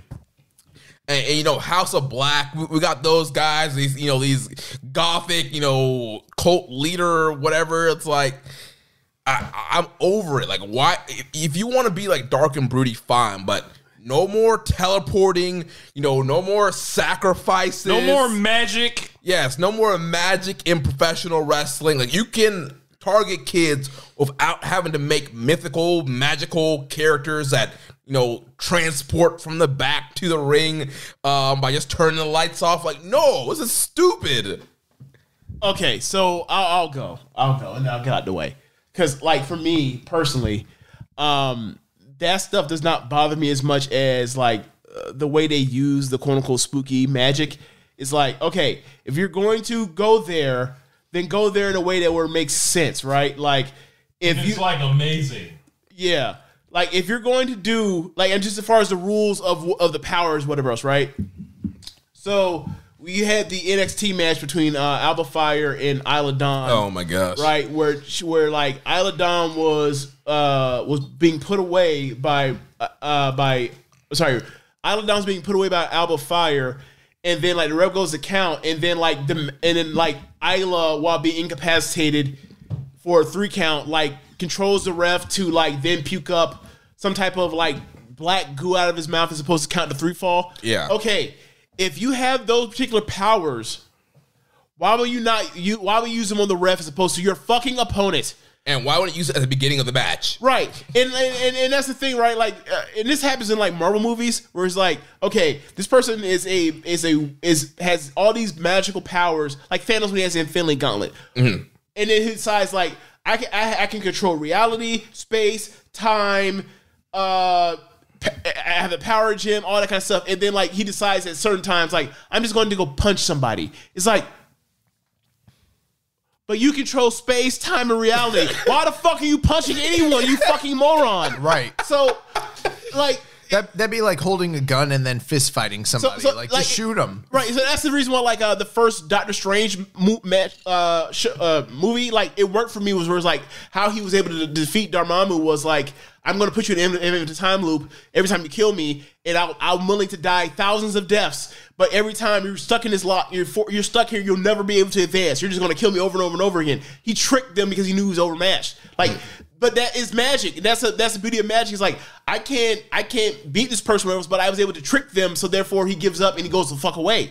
Like, that's the smart part about it. Mm-hmm. This, like, that's the way you're supposed to use that sort of stuff. Like, you can use it, like, in a similar way to, like, how heels get heat. Like, the way they use this stuff at certain times, implement it is like, I don't have a problem with it, but you implement it in these awful ways. Like, Dean Ambrose having a fucking bridge screen blow up in his face because Bray Wyatt is a fucking wizard is fucking absurd. Yeah. So y'all can take it from there. Listen, like, it's kind of like this. Like, okay, you have, let's break it down. Wrestling, professional wrestling at its core is fake, choreographed, simulated fights between individuals. Okay, that's the whole entire basis of what wrestling is. And I know that it's an art form that takes many shapes and forms and can mean a lot of different things to a lot of people, whether it's the, opera or the drama or the promos or the characters, the outlandish, blah, blah, blah, or if it's the violence and the actual visceral or the flips or whatever it is. You know what has never drawn any actual real money in the history of wrestling? The spooky ass shit. The only people who like that stuff. Oh, go ahead, James. Like, is Undertaker the only person that's ever really drawn like that? Has he ever actually really drawn? He's been a main eventer. Like, as far as being the number one draw. You know when he was a draw? when he stopped being a spooky motherfucker and American got on a badass. fucking motorcycle I would say like you say the new generation era, he was a top draw. for a very, very brief period. But I'm saying, like, my whole point about this is, like, he's the exception. Everybody else is not that. Right. But the reality is, even if you look at his career, the career heights of his character are when he wasn't actually doing anything that was spooky. It wasn't when he was shooting lightning. It wasn't when he What was he doing with Austin in '98? Wasn't he in the middle of like the? I mean, he was attached to Austin, so He was Austin attached was, to Austin. you know. But it still did that buy rate. It's not. It still did that buy. We're getting bogged down in this. Like they did a gigantic buy rate in '98 SummerSlam. That like I don't think it was. I think that was the biggest buy rate they ever did. Yeah, but you And know I what? think he was doing that spooky shit then. Kind of, but you know what the deal was? He was a badass from Texas who happened to cosplay as a dead man fighting another badass from Texas, and that's what the Highway to Hell was really, really about. The reality is, guys, like, this shit doesn't draw, and it hasn't drawn in literally almost a decade with Bray Wyatt. It hasn't done shit with, you know, you look at the House of Black, three of the most talented dudes in the industry, and they're so bogged down in all of this mythos and all of this fucking lore. Like, I'm so sick of... I'm glad that they've like hard kind of switched out of the initial presentation of that, because like I think anytime AEW has like dipped their toe into the spooky water, it has not fucking gone well. It didn't work with Matt Hardy.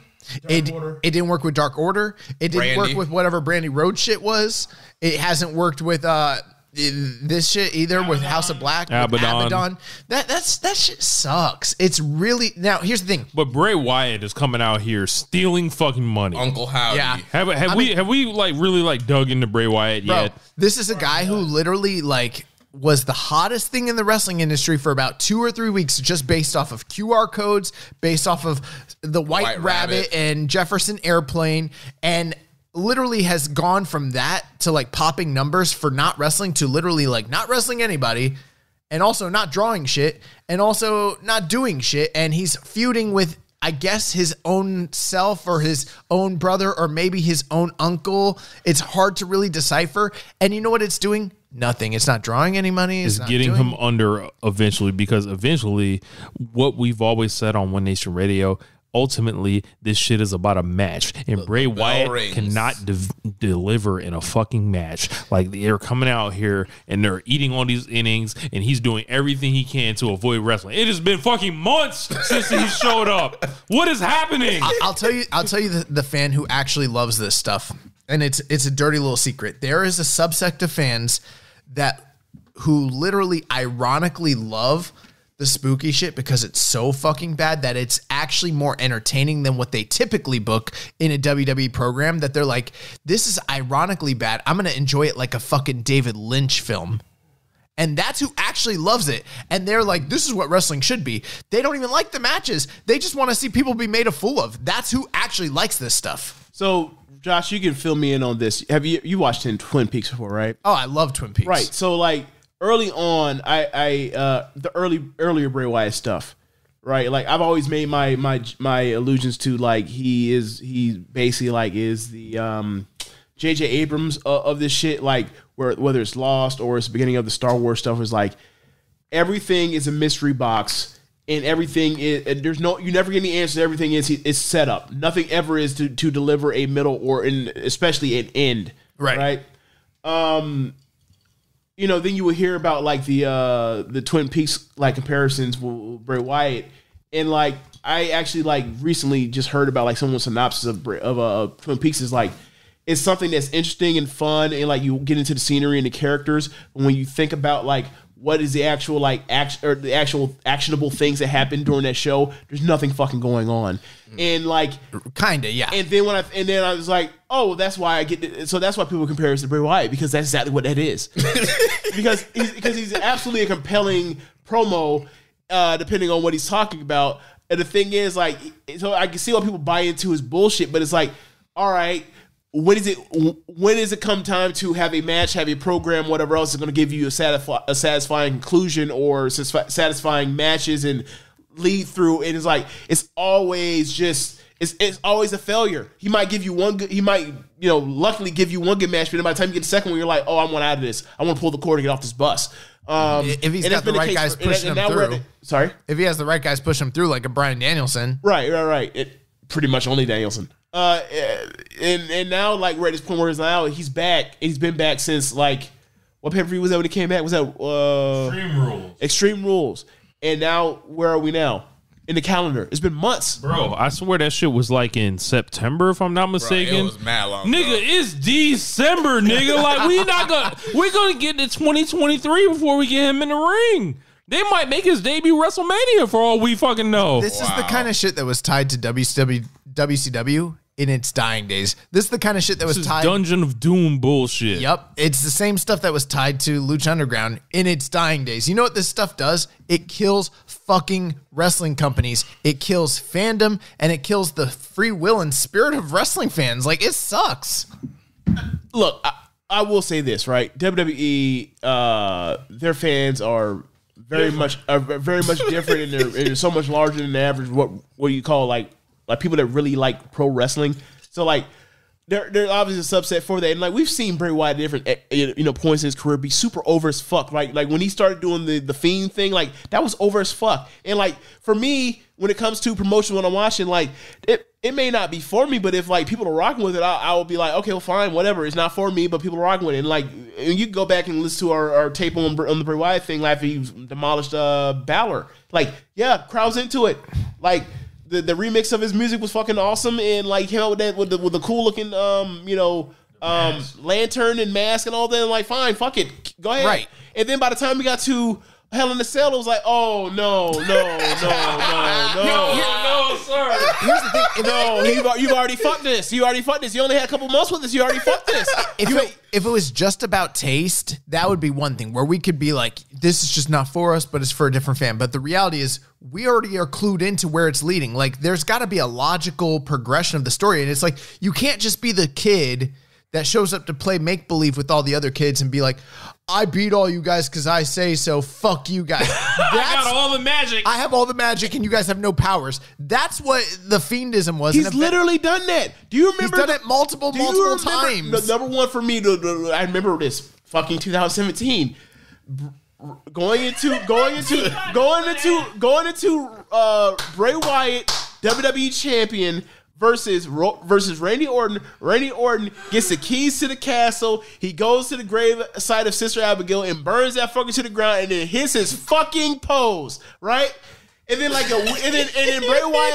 Bray Wyatt is in the ring crying, or rolls out the ring crying on the floor, and they go off the show. James. The next week or 2 weeks later, He was in blackface. I'm getting to that. And then the very next week or something like that, Bray Wyatt shows up at the place, allegedly at the place where like the ashes of the gravesite, and he grabs soil and he rubs on his face in blackface, and he says like, "I have the powers because I put on this blackface." That's basically what he fucking said. And then he shows up like a week or two later, where him and some goons grab up Randy Orton, and he grabs a fucking cross, a crucifix that they call a crucix. And I'm like, wait, so you lost okay, so y'all just playing make believe. Y'all are playing like childhood on the like magic on like look, I beat you, I shot you, no you didn't, blah blah blah. And I was like, yo, I'm done. Like there gotta be rules to this shit. If you're gonna be magical, fine, but like there are rules to magic. Like if you follow comic books, you read any type of like Look, I don't watch none of that shit. I feel like I know there's a weakness for every person. There's weaknesses in rules. There's weaknesses in rules to all this shit. He doesn't play by any of that shit, and that's the reason why it's a problem. Bro, it just sucks. Literally, It doesn't draw money. It doesn't draw interest. You know what it does? It kills everything. Fuck him. Fuck them. And also, you know what? Fuck the House of Black, too. But the thing for me is like, he draws interest initially because it's always a setup. It's always the new mystery box. But then he can always give you a day one or a chapter one or anything that. And you know what that sounds a lot like? Vince Russo. Like that always sounds like, he can give you a good first show or something like that. But then it's like, all right, well, where's this going? Well, I don't know. We're just going to switch it on the fucking drop of a dime. It's gonna be a swerve, bro. Oh man, so spooky shit in professional wrestling Can get the Fuck out of here. That kicks it back to James. Boyd. Oh wow. Okay, me. So if you go to the FOH thread, I think Josh updated I've been updating it even though I'm drunk. other one, so you can Actually- pick from those. All right. Shout out to Zach. He got us pizza. I feel fine. Like Shout out to fucking Zach. One time Shout out, for Zach. you know. I've been drinking all night, but I feel fine. This is like the most sober I've ever been on FOH. Oh man. Oh, I did 2 whole bottles of the Vintner's Red. Bro, you literally Yeah. ran out of wine. You did too. Yeah, bro. Like, I feel like I need more. what size are the bottles? 750 milliliters. All right, so I got the bottle I had was a 1.5, so we're basically caught up. But Okay. yeah. But Yes, sir. But remember, like I drank mine like from the time I got here, like so, like I've caught you up. Even anyway, whatever. Oh my god. So, do I want to do it? Yeah, let's do it. I'm not sure. Do it, bro. Ring of Honor in AEW. At first, it like when they announced that Tony Khan had bought Ring of Honor, I thought like at first like this doesn't seem as big of a deal to me as the way the crowd is reacting to it. But they're into it, so whatever. And you know, like they had on that roster at the time people that I thought were going to come over, like they did actually come over, like people like Gresham, people like Lethal, people like Dragon Lee, Roosh, what have you. I was like, okay, yeah, I want to see all of them wrestle some of the AEW talent. That's cool. And then like they kept showing up, and then they kept bringing some of like the in my opinion, the undesirables for AEW crowd. That I mean, some of them actually, like, despite my opinion of them, have gotten over the AEW crowd almost every time. Like Dalton Castle, I despise his work. I hate it, but like people love him. Whatever, it is what it is. So I'm just wrong on that. But they just kept becoming a thing, and it kept coming at the expense of like, damn, bro, like when's the last time you seen Dante Martin in a singles match? Damn, bro, when's like Sammy Guevara seems to only wrestle like once a month. Damn, Miro. Where's Darby? And every time I ever seen him, he was only losing matches. Where's Miro? You know, and all that kind of stuff. And it led to them doing the pay-per-views, and the pay-per-views, like, I'm not knocking the pay-per-views. Pay-per-views are enjoyable. I've enjoyed every ROH pay-per-view that they've done this year that I've seen. Those two that I've seen. So it'll be Final Battle, and also, what was the one in the middle of the year? Death Before Dishonor. Yeah, Death Force Honor. I've enjoyed both of them. I thought they were both borderline great pay-per-views. So I have no knocking against that. But then they sacrifice all of that, and ultimately at the end, Tony Khan gets when it's time to answer the question, is like, so what's going on with the TV? Well, let me tell you about that. Goes on some diatribe for some rant, or not rant, that's the wrong word, but like goes on and filibusters, and ultimately lets you upon let you know we ain't got no TV deal, bro.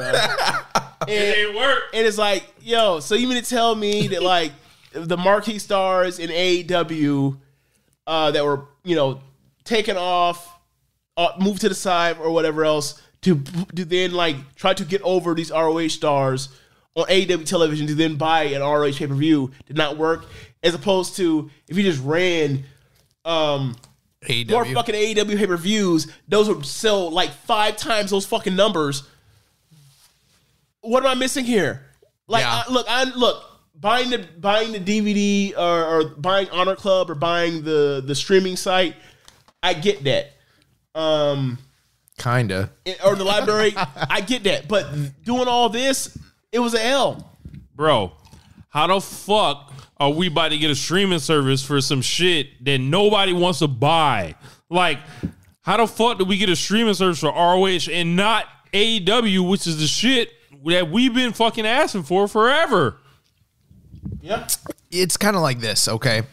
It's sort of like people talk about how great ROH was and its history and its, My nigga, that was 2007, nigga. Like, bro, it was that's true, but it was like earlier than that. Like it was like 05, 04, 03, you know, the real like it's basically like this. It's basically like, let's say hypothetically WWE wasn't doing so hot and you bought it today.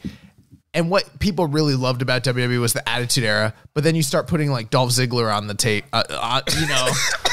It's always Dolph Ziggler or whoever the fuck. But yeah, like Dolph Ziggler and like Cody Rhodes and people like that. And you're like, this is WWE. It's like, no, This is the first time we've mentioned Cody Rhodes it's like on this show. It's like, we want Austin. We want The Rock. And it's like, nah, you're going to get like Jinder. That's. Oh, my. Okay.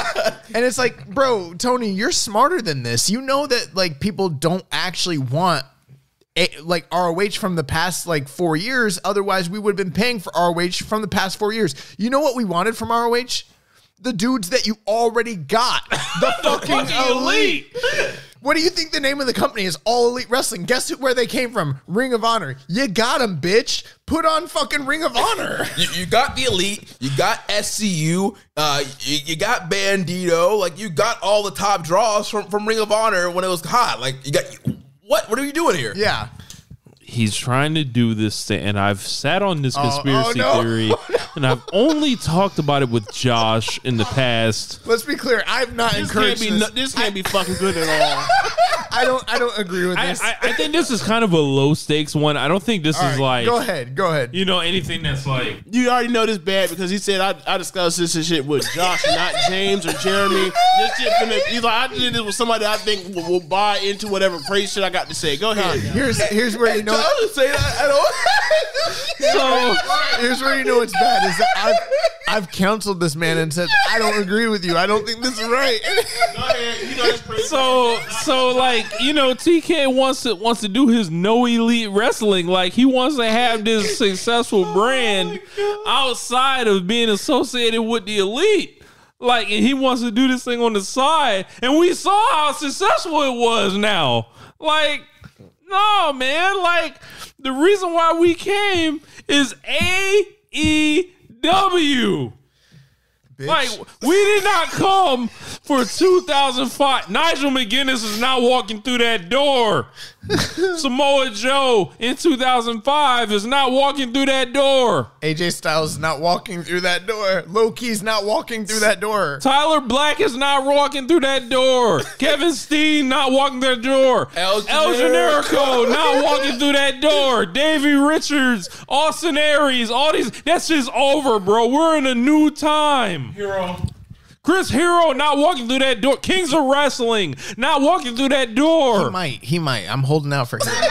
People like in their prime. No, I know. I'm just joking. Okay. And I get it, TK. I loved ROH too. I watched, you know, I bootleg. Keep it. I don't even think it's a bad thing for him to have it. Yeah, I'm glad he got the tape library that, you know, he's, you know, doing stuff where you can do a lot of DVDs with the guys you have.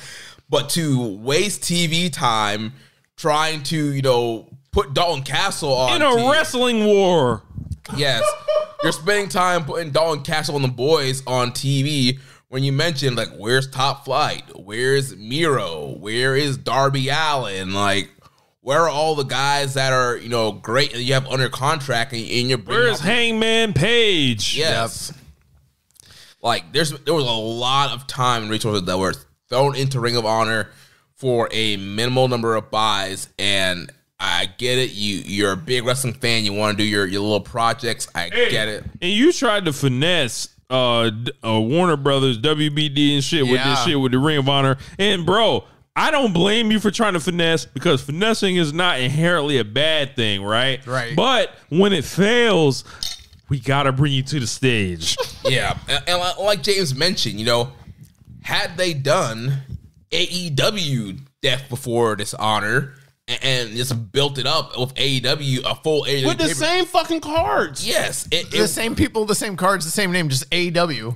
It would have gotten, you know, the 120 buys they do versus what, the 35,000 buys they did. Even if they, like, people saw them as lesser cards, they still would have done way more. They would have done like, more business. Meltzer on the front end before the show happened was He like said trying to it. tell him, like, look, bro, if you just name this shit AEW and put a semicolon before that shit and then moved on to AEW or to Ring of Honor, blah blah blah, it will sell more.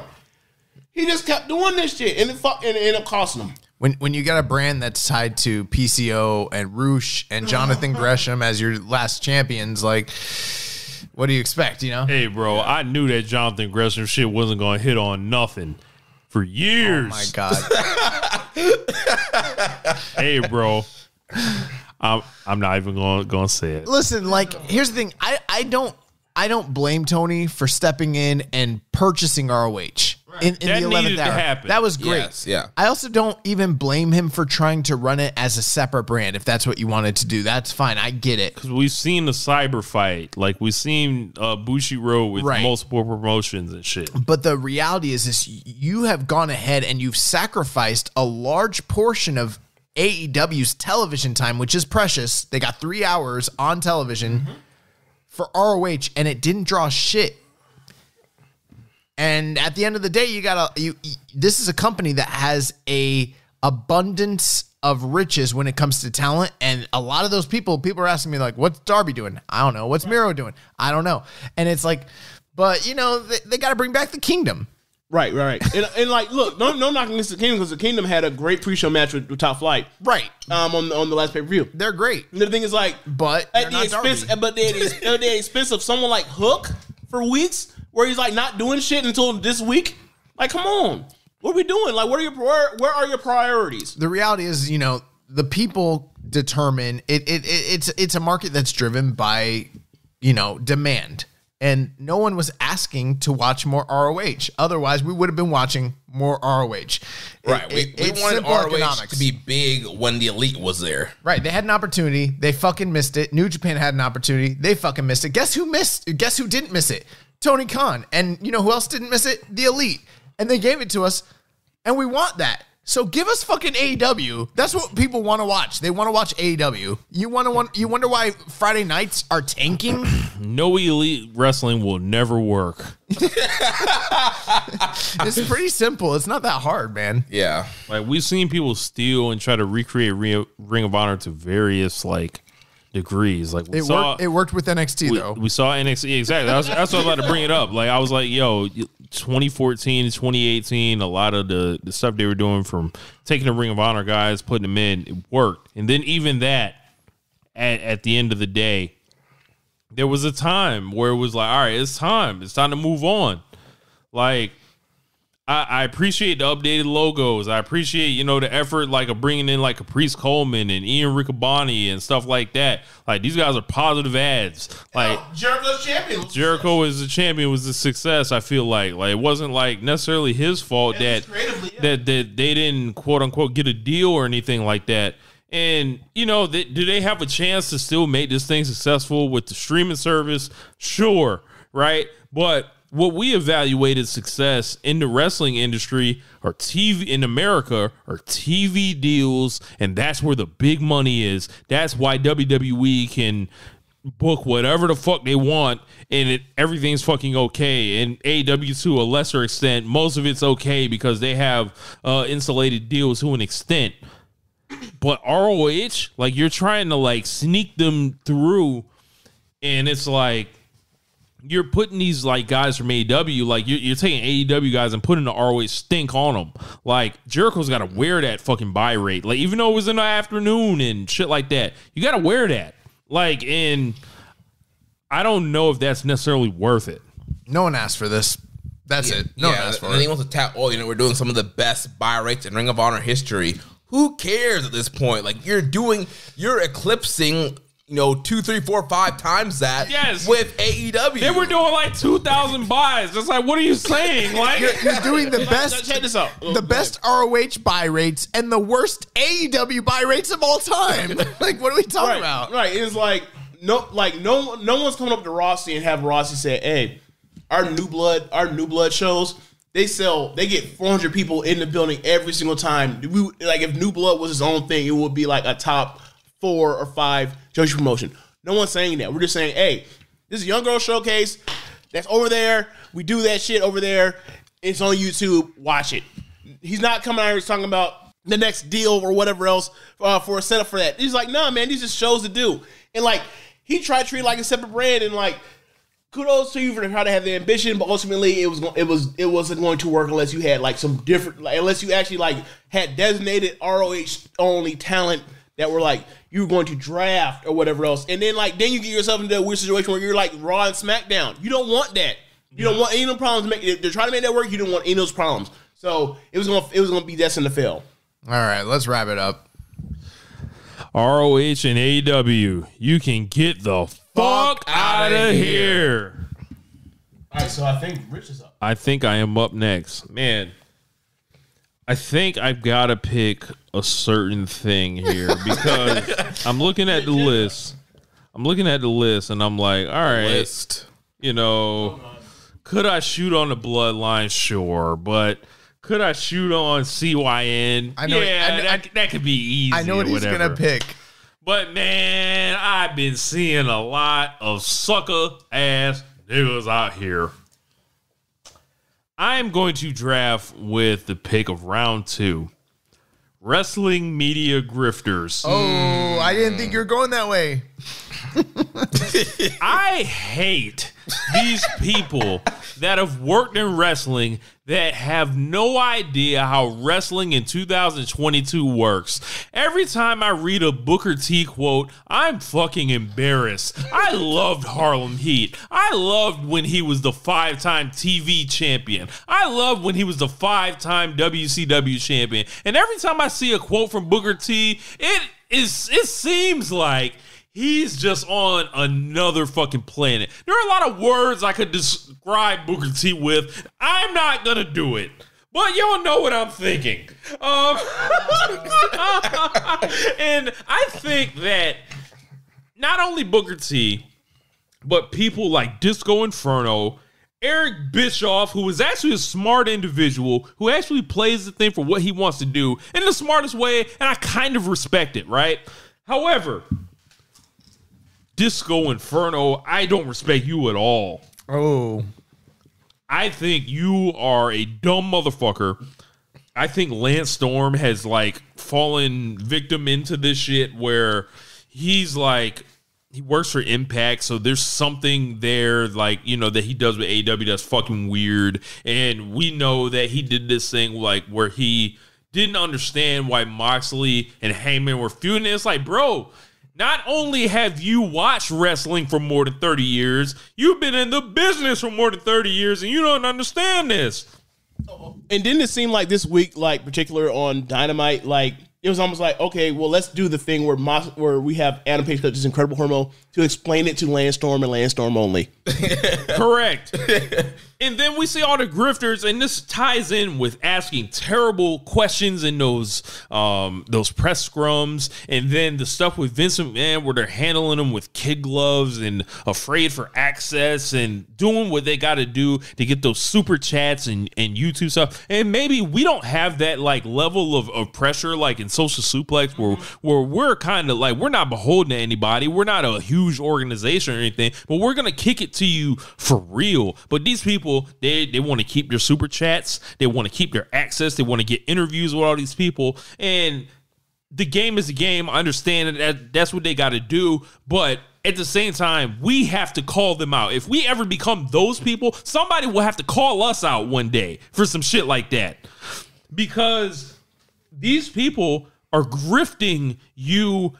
And not only of your money, they're grifting you of the timeline and attention and everything like that. In our Discord, we have a grifter tweet section where we put absurd shit from regular Twitter accounts, news stories, different podcasters, anything like that. And I think some of the worship that they've done for WWE, especially in the fallout of Brawl Out, and they thought AEW was going down. They thought it was finished, essentially, right? And these guys have fired up, essentially like Hulk Hogan, I think, since then. I think they've done, for all things considered, they did a solid buy rate, still on pay-per-view. They got young people in the main event, still going through, and they're gonna keep chugging along. And it seems like it's gotten a little cold in WWE, and all the stuff when Triple H took over, everybody was just jumping for joy to not cover this like an actual wrestling promotion. They were covering this shit like, oh, my childhood is back.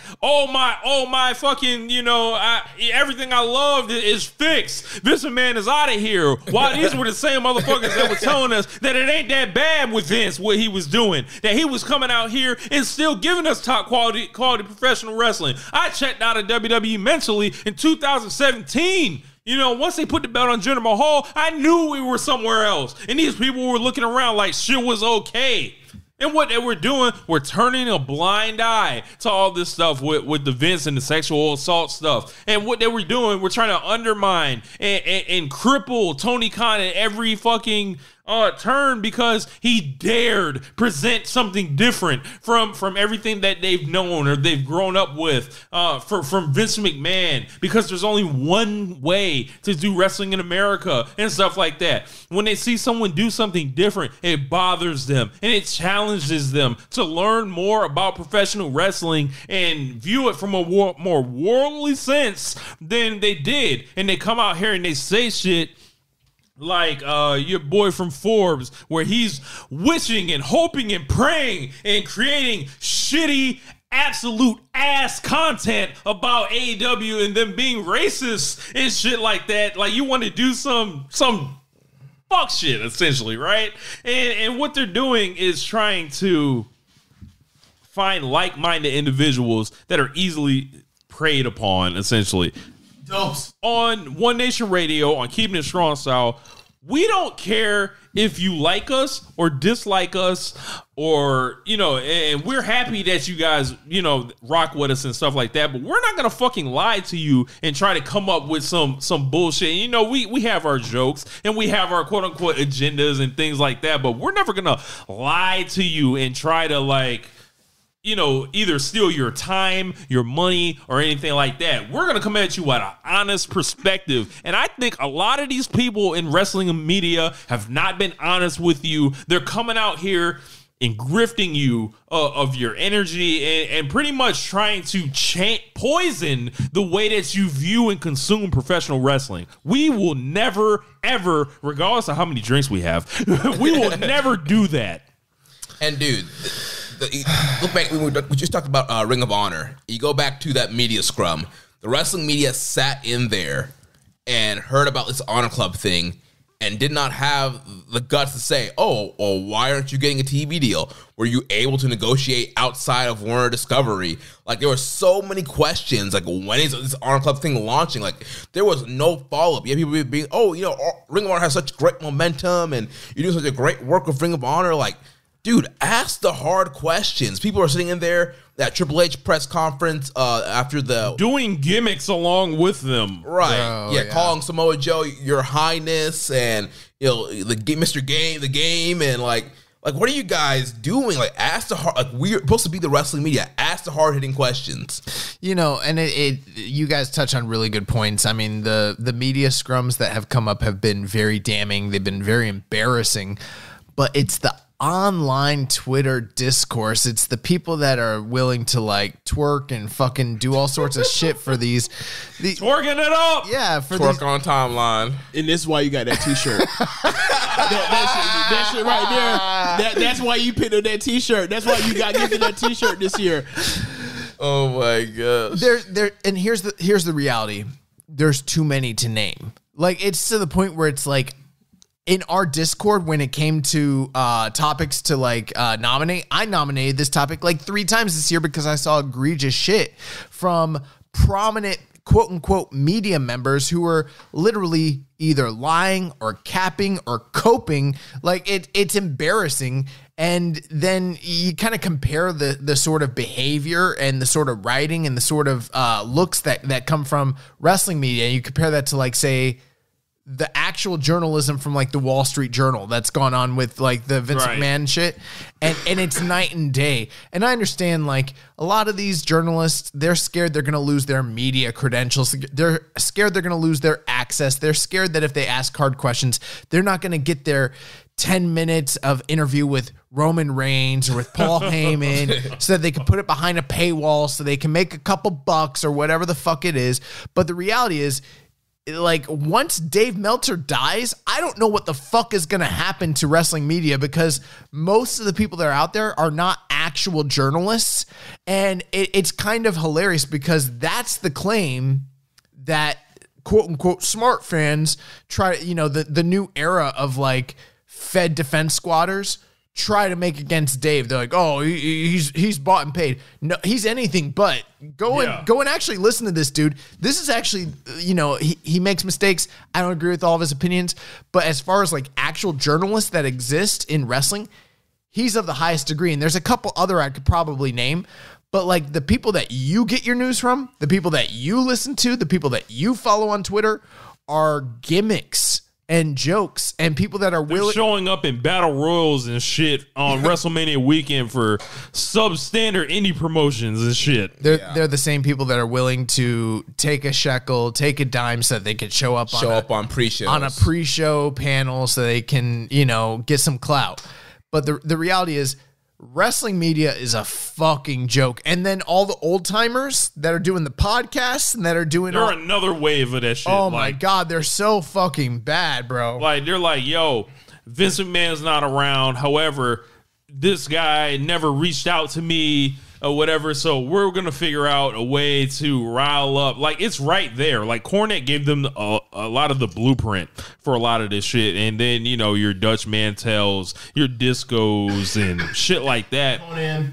Conan goes back and forth, but he's almost. But that's because he's with Disco, right? He's with Disco, and Conan does like weird shit, and it's weird because Conan's like friends with Jericho, so it's like it's weird. It's like, bro, like I understand the game is a game on a lot of this shit, right?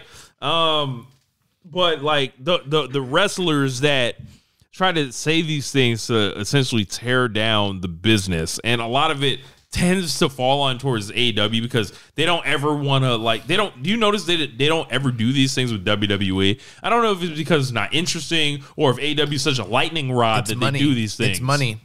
There's more money in tearing down the competition and building up WWE because they're the actual like market leader than there is to criticize them as they rightly deserve to be criticized time and time again. That actually hurts most of their like business, so they just don't do it.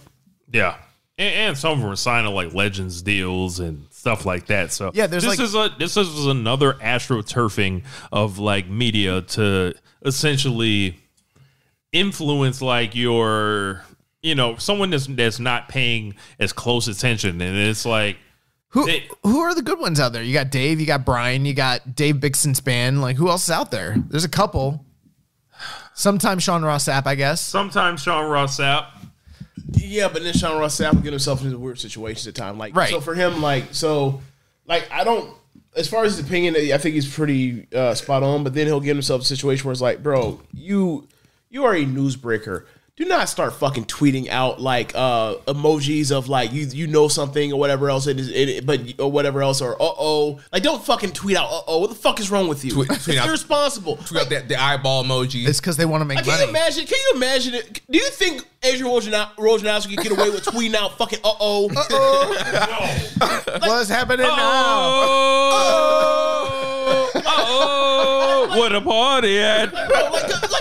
Imagine the fucking Shams Charania like from Yahoo just also tweet out like fucking like the cringe emoji like 3 times and tweeted it out. That's what he does sometimes. It's like, what are you doing? Yeah. And it's like playing to the audience and dipping in both sides, and maybe like he's ahead of like what we're trying to do. And like I rock with some people over on Fightful, and there are certain people I don't rock with on Fightful. And maybe this is what, Sean, for example, has to do to run his business and stuff like that. And if that's, what he feels he has to do, okay. However, when I look at that in conjunction to the guy who's ran wrestling media essentially for the last 40 years between Dave Meltzer and Wade Keller, they would not act like that. And it's unbecoming. I guess you could say that's a generational thing, but like for me, it's just like you are playing a game. You're playing like Boys Who Cry Wolf, and it's like there are given what we know of him, like there are stories he has just he has what do you call he has a bunch of rods in the water, right? At all times with him. You can't play that game. Like, it's irresponsible. And, and like, you know, I'm not even getting into like the Sasha Banks thing that happened with him a couple years ago with the whole crying on the hotel floor shit or whatever else. You sure that was sad? That was sad. Okay, I'll take it back. Sorry about that. But like, it's just you can't play like that. Like, look, man, you like if you want to have a separate account to tweet out your you know whatever funny thing you saw, blah blah blah, or you want to tweet out something like that, cool. But like, you are the reason why you have that job back when it meant something. The reason why you had that blue check next to your name was because you're a newsbreaker. Mm-hmm.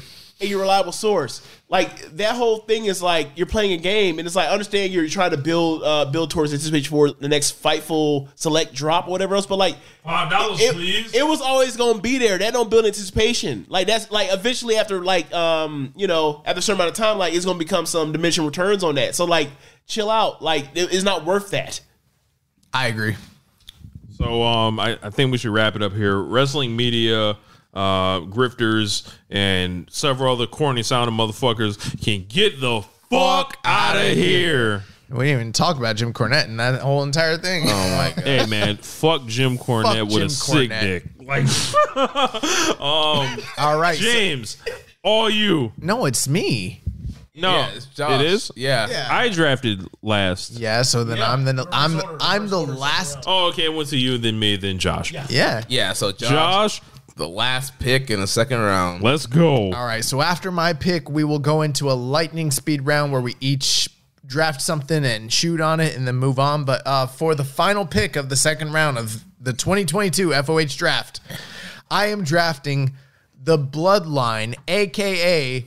the greatest wrestling storyline in the history of WWE. All right? Come to the stage. I'm slowly backing out. I'm sorry, Tanya. I'm getting the fuck out of here. All right, listen, I'm just going to say this as politely as I possibly can be. If you think that the Bloodline, a.k.a. the Usos' never-ending title run, a.k.a. Double title run. a.k.a. Roman Reigns' double title run, is the single greatest storyline in the history of WWE, and probably to you, since you're a WWE fan, the greatest storyline in the history of wrestling, you either are uneducated about wrestling history, you're lying, or you're stupid. Okay? Maybe a combo of all of them. There's no way to sugarcoat this, because you know what? You know what the greatest storylines in wrestling do? They draw fucking money. They draw eyes. They draw money.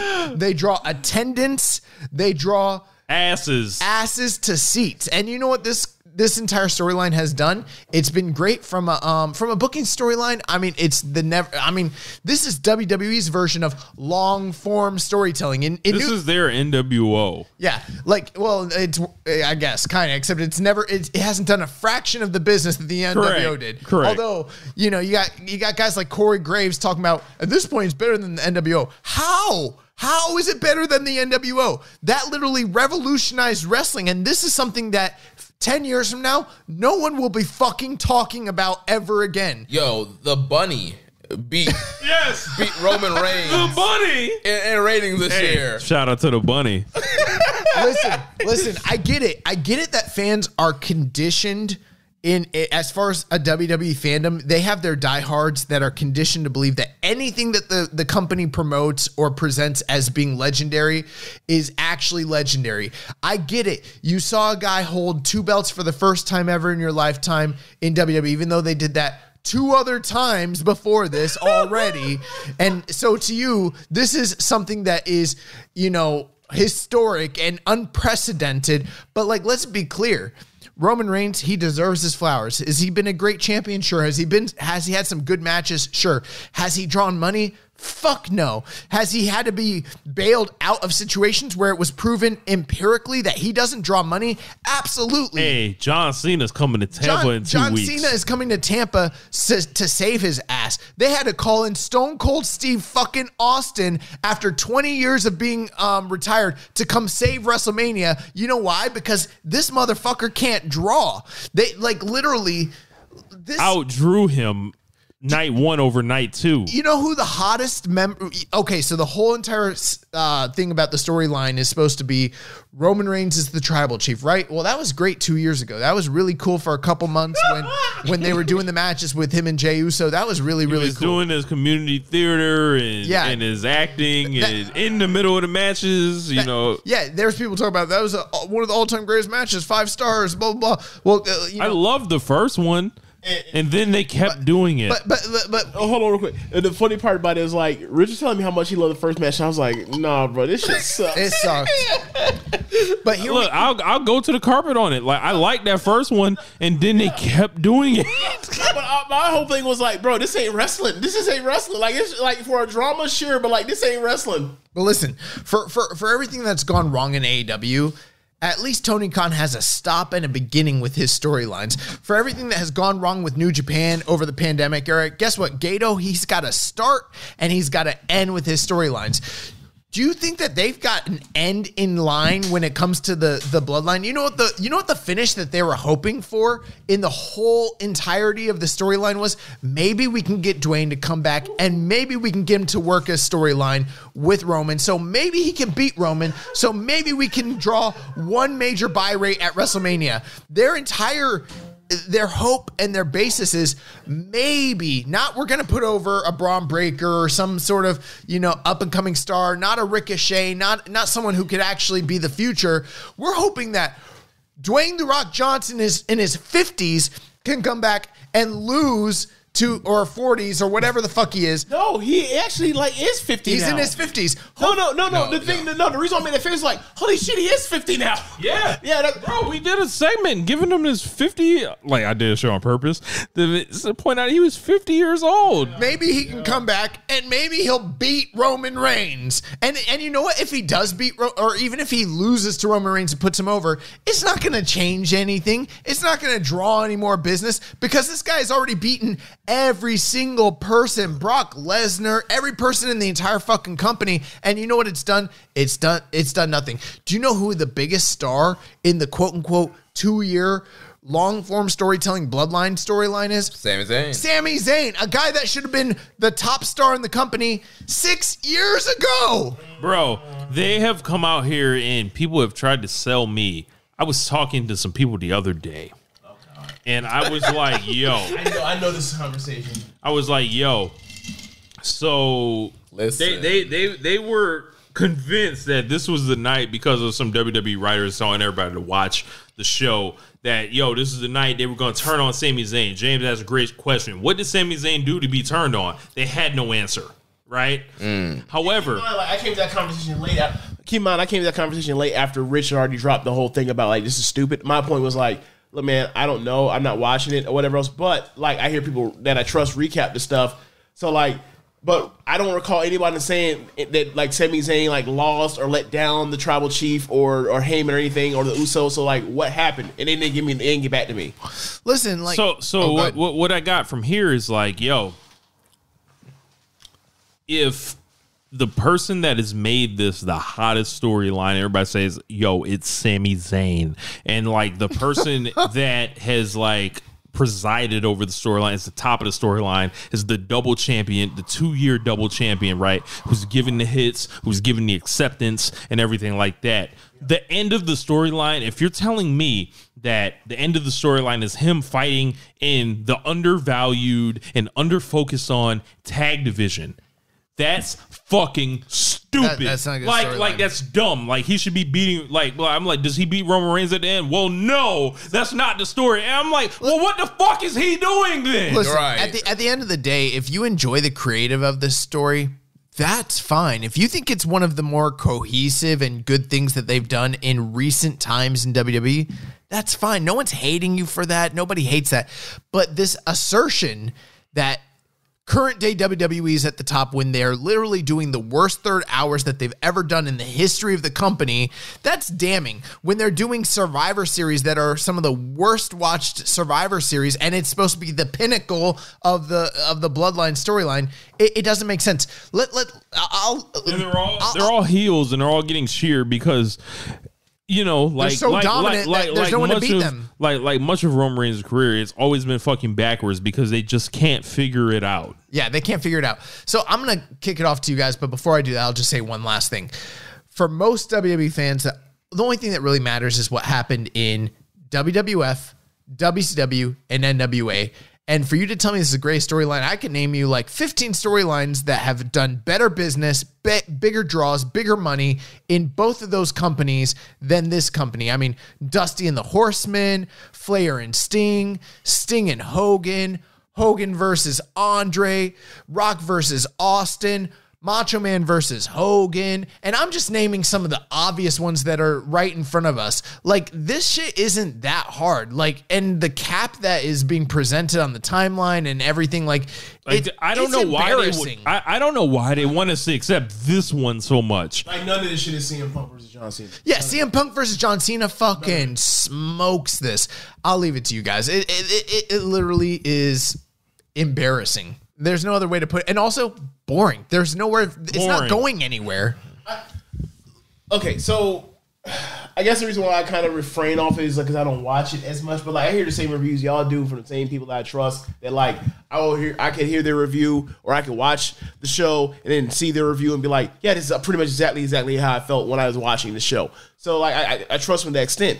And like over the months, like hearing that stuff, it was like, okay, so like yeah, they're doing this thing, but like, is it going to lead to like they turn on Sammy, or Sammy leaves them and then like he has a match with Roman and like, okay, that's cool. Roman's going to win. That's fine. But it's like, but now to hear that like, oh, they're going to turn into Sammy versus the Usos with Owens, it's like, I've already seen Owens and Sami Zayn together, like during that whole Shane McMahon shit in 2017 and 18.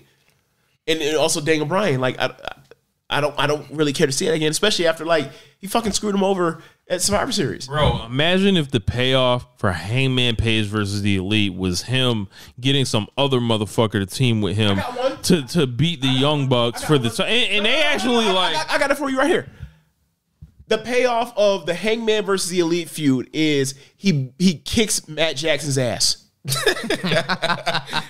no. Could be wrong. No. Love Matt Jackson, one of the greatest wrestlers of all time.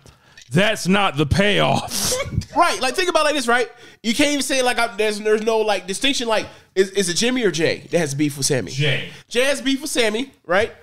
When all the stuff that was going on, animosity between the Young Bucks and Matt Hardy was Matt versus Hangman, right? Like, it's the same thing. They didn't do it that way because that would be stupid, Right, bro. or not as stupid, but like it's how do you call it? It's unbefitting of where we're going here. The actual story. It's anticlimactic. Bro, the NWO got Hogan and the people he was facing over. The Four Horsemen got Flair and the people that he was facing over.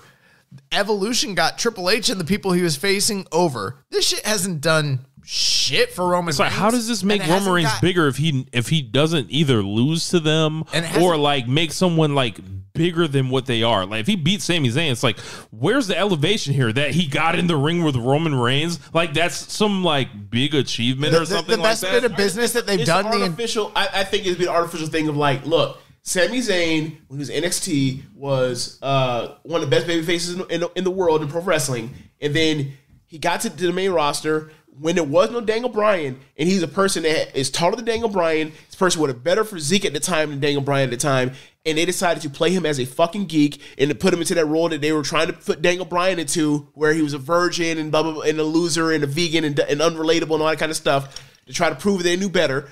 And he got stuck in that role forever, even though that dude, when he was constantly getting, whenever opportunity was given, he had shined in all of it. And then eventually, over all that time, they gave him all this goofy comedy shit. He made it work, and he showed he had a personality, even though it was always fucking there. And like, eventually, he became somebody that Vince trusted. and then Vince got the fuck out of there, and now it's Triple H there, and everybody in the locker room respects him, right? So like everybody's gonna give him a shot, and like Roman's giving him a shot, and now this is where he is. But like now he's at a spot like on the card like this particular last year where like he's a valuable person on the roster when it's like, bro, he should have been he was a valuable person on the roster in 2015. And like they wasted so much of his time, and he's also been injured.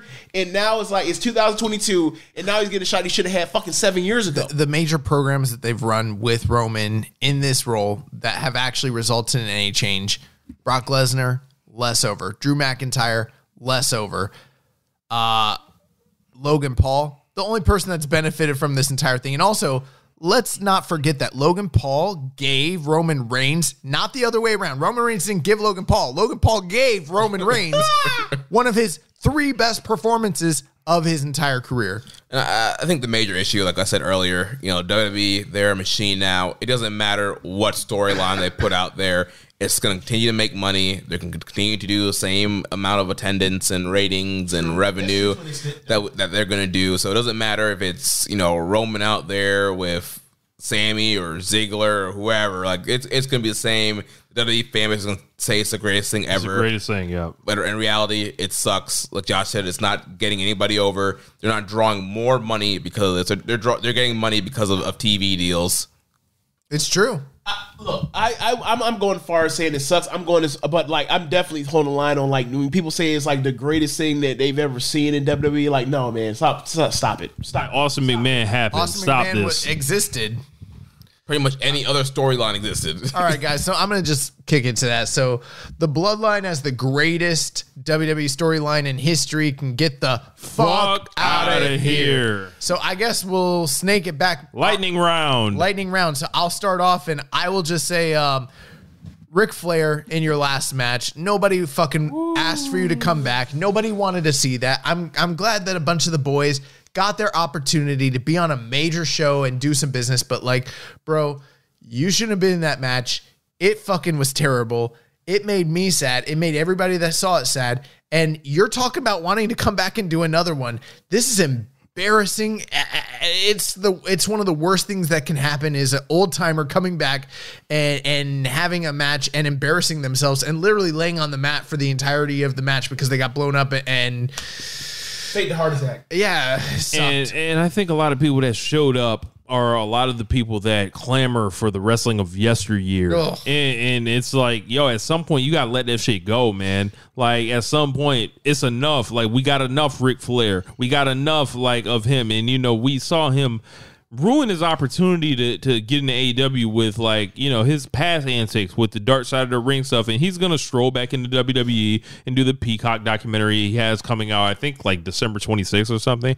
But It's the best one of the 8 that they've done. yeah, like, and it's just like that last match thing was so like, it was hard to watch. Like, it was like, I was watching, I was like, yo, I just watched it as a train wreck kind of like, and it was like, it felt like he was going to die in the ring. And Conrad, That was the thing. It was like Conrad's like part of this. Conrad, you got lucky that, Rick Steamboat is a freak of nature and one of a kind and was able to actually perform at his old age. But if you keep doing these, someone will die in the ring and the blood will be on your hands. Stop this shit now. Ric Flair, don't wrestle again. Get the fuck out of here. Rich, you're up. All right. Ronda Rousey, bring your ass to the stage. I thought you were going to pick her earlier. Ronda Rousey is fucking sorry. No, both y'all. Like, bro, Ronda Rousey was somebody that was a big star in UFC in 2015, 2016, 2017. By the time WWE got her, she was on fumes then. And we saw those quarter hours that weren't necessarily popping anything more than anyone else. And we saw WWE giving her the extra insulation.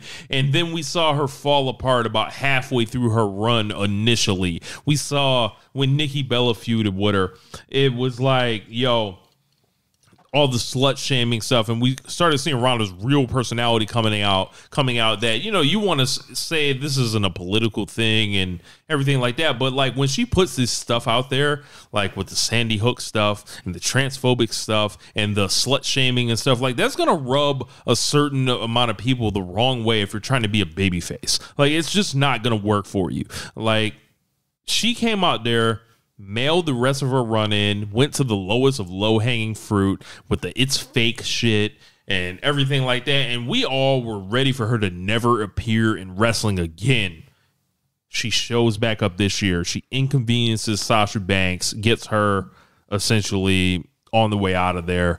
She stinks out WrestleMania with Charlotte. She has a good match with Charlotte in the rematch and I Quit match, and everything after that. I don't know if it's her opponents because they didn't do her any favors there, but she shows up like someone that has no business being here, has no want to be here. She is an absolute nothing as a draw, as a mainstream personality, as anything. Like, yo, Ronda Rousey's doing pro wrestling in 2022. Nobody cares. We don't care. They don't care. Gosh. No one anywhere cares. Get her the fuck out of here, my nigga. We lost in WWE the greatest women's wrestler to ever come in this country because of Ronda Rousey in large part. And WWE fell for it. Get her the fuck out of here, bro. Right. James, it's you, man. Oh man, there's a lot of stuff. I'm going to go with the new WWE because it looks a lot like the old WWE from last year for the budget cuts. So, man, for me, seeing Triple H get the book, it was satisfying, and just off the top, the pay-per-views have been more consistently better flat out than the Vince McMahon era stuff was of his late run stuff. However, this is a company, or this is a business company promotion, whatever you want to call it, built on making and breaking new stars, and he has yet to do that, and he has continued to use people that he didn't even see fit to be the top stars in developmental, let alone on the main roster. And to see him, push people that he did not really believe in that way because he, for whatever reason, he was bad news to a lot of the fans in Full Sail or the PC or whatever else, and someone like Austin Theory, to see him then still continue with his thing just because he's the only person that's under 30 that looks like he has anything going for him. It's really weird, and it's like, look, man. You know who your best wrestlers are. You know who your most overacts are. Push them, go forward, and book this shit without and cut down on goofy shit. And I see that he has so many people that he feels like he's trying to give all these people the opportunities because he feels like almost like he seems to owe these people whatever else. But for all the good things of people that you think Triple H has an idea of whatever's going on with pro wrestling, he also has that Vinceism stuff to do some wacky shit. And that's the thing, that Vinceism shit will get you in trouble in the long run. His vision of pro wrestling is between Tony Khan and Triple H, between Tony Khan and Vince McMahon, because obviously Vince he was taught how to put on wrestling shows in the fashion of Vince McMahon, but it's you got to be more Tony Khan than Vince McMahon in this particular situation if you want to distinguish yourself and actually take advantage of the kind of new eyes that came back to the product because they wanted to see something different from what Vince was doing at the time that left them to leave from Washington to begin with, and I feel like he's already squandered that. I think for me it's just he's fucked it up, and the new WWE is it's the same WWE, except it's noticeably better, but it's not better enough to where it's this is a whole different promotion. Yeah. So let's say I want to speak on it. New WWE, get the fuck out of here. Yeah, I think he had a chance to really kind of separate himself from Vince, and he's done, aside from the only thing that he's done is try to rehire all these people and from there's no like really hot angles. There's no like. But what about the bloodline? That was Vince. I mean, like the same thing now. I mean, it was a joke anyway. Yeah, but like he's like, I don't know if he's waiting for Royal Rumble season and things like that. Maybe he has something planned. However, the early returns are like leading to 1.2 in the third hour of Raw. Who are you to doubt Triple H? So Triple H. Josh, go ahead. The new WWE is the old WWE. The new work is the old work. Like, you know, the matches are 4 minutes longer on Raw, and they're, you know, doing some wrestling. All right, cool, man. I appreciate you letting Chad Gable do his thing a little bit more. But at the end, I appreciate you taking Akira Tozawa out of the ninja costume, you know. But at the end of the day, taking Nikki Ash out of the superhero costume as well, and putting her back into the she's crazy and insanity costume. bro, and like these all these fucking mystery men and people wearing leather and growing beards, and it's like, yo, we know what this is, man. We saw NXT Black and Gold get fucking spanked by Tony Khan and AEW. Like, this was not what the people wanted in mass. There was a report this past week that said Triple H is grossly disappointed by the returns to WWE. I was like, he should have hired us. We could have told him. We could have saved him a lot of time. Oh, you trying to rehire Cross? No. Stop it. My thing is when I saw it, was like, there's no way that he is grossly. There's no way this is true because he knew who these people were when he signed them. I believe it. Like, he signed them and they sucked. But my thing is like, okay, when you had them, they were at a certain level. When they came back, they're at the same level. How are you shocked? What's surprising here? Yeah, but he signed them. He was clearly expecting something from them. No, but my point is he had them before and they were at a certain level. They came back, they're at that same level. Then why re-sign them? Huh? And then he's showing his own ass by re-signing them to begin with. That's where I'm getting at. That's my point, Josh. Because the elite's not available. Gotta sign somebody. Bro, like when he has to come out here and re-sign Hit Row without Swerve, and like you telling Swerve that, you know, you'll go to the football games with him and shit like that. Like, no, Swerve didn't want to go. He didn't want to come back. You didn't fuck with him like that before. So what's happening is you out here left with this nigga falling over the top rope on his head. Top rope, catch your vibe. Yes. And you got these dudes and this woman there without a leader, looking like there should be 3 managers, actually. All right. Oh, my gosh. All right. So are we... Is Triple H? Yes. In the new WWE can get the fuck out of here. Well, I love that James drafted this and Rich the one that ended up closing. My part was honestly like, oh, he said shit. Then like he told me, but I was like, we've never said this shit on air. I was like, So this is a paid show. We count on y'all. Y'all pay for this shit. Keep this shit real with us. Keep this to yourselves. that's not how that works. That's how it goes. Ask Mandy Rose if that's how that works. Ask Mandy Rose if that's how that works. Shout out to Mandy Rose. So is Jeremy supposed to go twice now, or is yes? All right. Well, So are we still? I thought this was the last part. It's a lightning round. So Jeremy, go ahead. End, but you're gonna go and then kick it to me, and we'll go back to you. I don't know what we're doing at this All point. I mean, unless y'all want to actually really get to all the. No, Let's go. I think this should be the last one. Then we should wrap it up. Yeah. But since we're talking about new WWE, for the last one, I'm gonna say Dom Mysterio. Oh my god. Woo! Bring your ass to the stage. Bro, how are you gonna be the son of Rey Mysterio Jr.? Oh my god. And be the most mid luchador ever, man. The most mid second generation wrestler. Why y'all killing that? Man, I don't even watch WWE like that, but I see the clips, I see the promos. I'm supposed to be excited because this man is, supposed to be, he's in love with Rhea Ripley. This man shows up to the Thanksgiving dinner and whoops his dad. I'm supposed to be, getting over and happy for this man because of that. Well, the bell rings and like this man is still mid in the ring. He's not getting over. people won't say, "Oh yeah, he's getting heat now." People hate him because of the whole, he's in love with Rhea. He's, her, she's a dom for him and blah, all this stuff. She's the dom for the dom. Yeah, I'm like, nah, man. Like, this is a whack. Like, he's a whack wrestler. He's in a whack stable with a whack gimmick. Like, get this man out of here. This man stopped us from getting Rey Mysterio back in New Japan and back in AEW. Like, nah, man. The funny thing too is like Dom has actually, from like a character standpoint and from a acceptance by the mainstream media and everything, he's at the highest of heights right now. But bitch, you suck. You suck in the ring. You little hoe. And we didn't draft you last year. We probably should have. You hoe.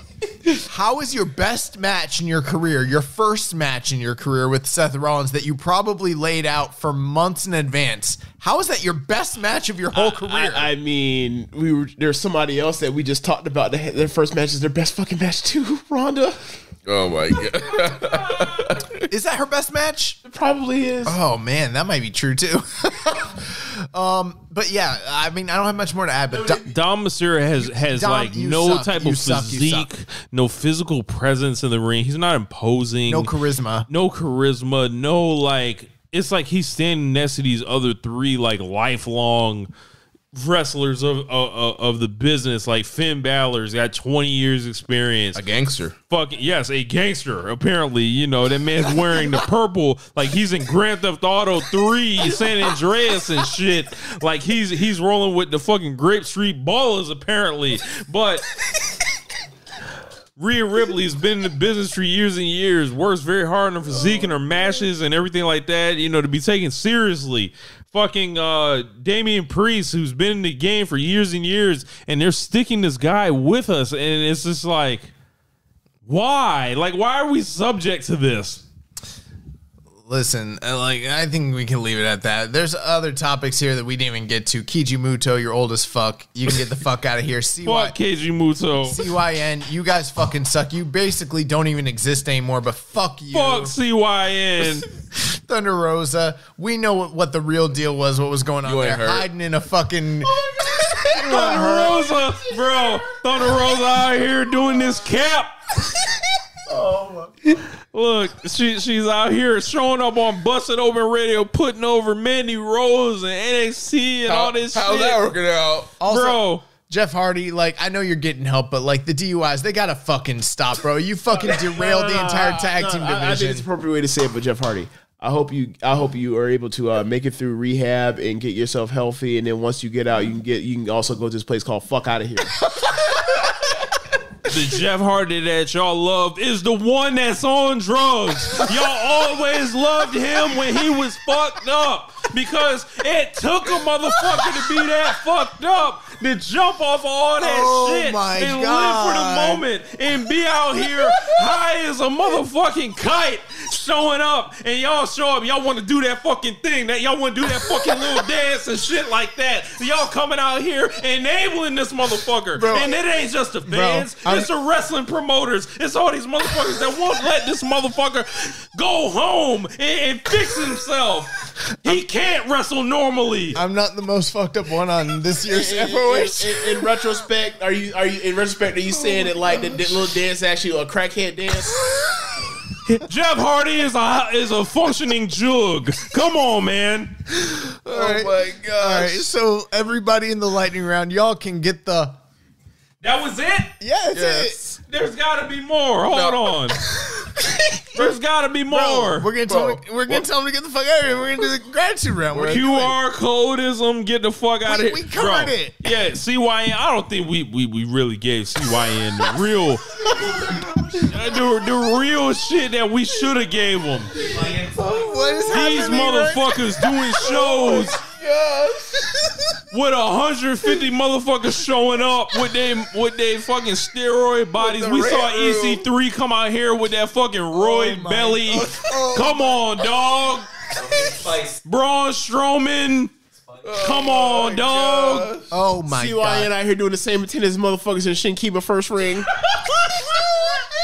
And then they have the audacity to take the young boys under their wing and talk about this is how it really needs to be done in the business, blah blah blah blah blah. And they're brainwashing people and folk and leaning into that cornetism. It's like, bro, y'all went to y'all had a literally whole quarter of your tour completely canceled because no one wanted to see you motherfuckers. You guys suck. And then when the second that Braun Strowman got a contract from WWE, he came out here and tooted it up and twerked for Triple H, signed that bitch, and left them high and dry. And that shit don't exist no more. So they really got the fuck out of here. All right, so everything in the lightning round can get the Fuck out of here.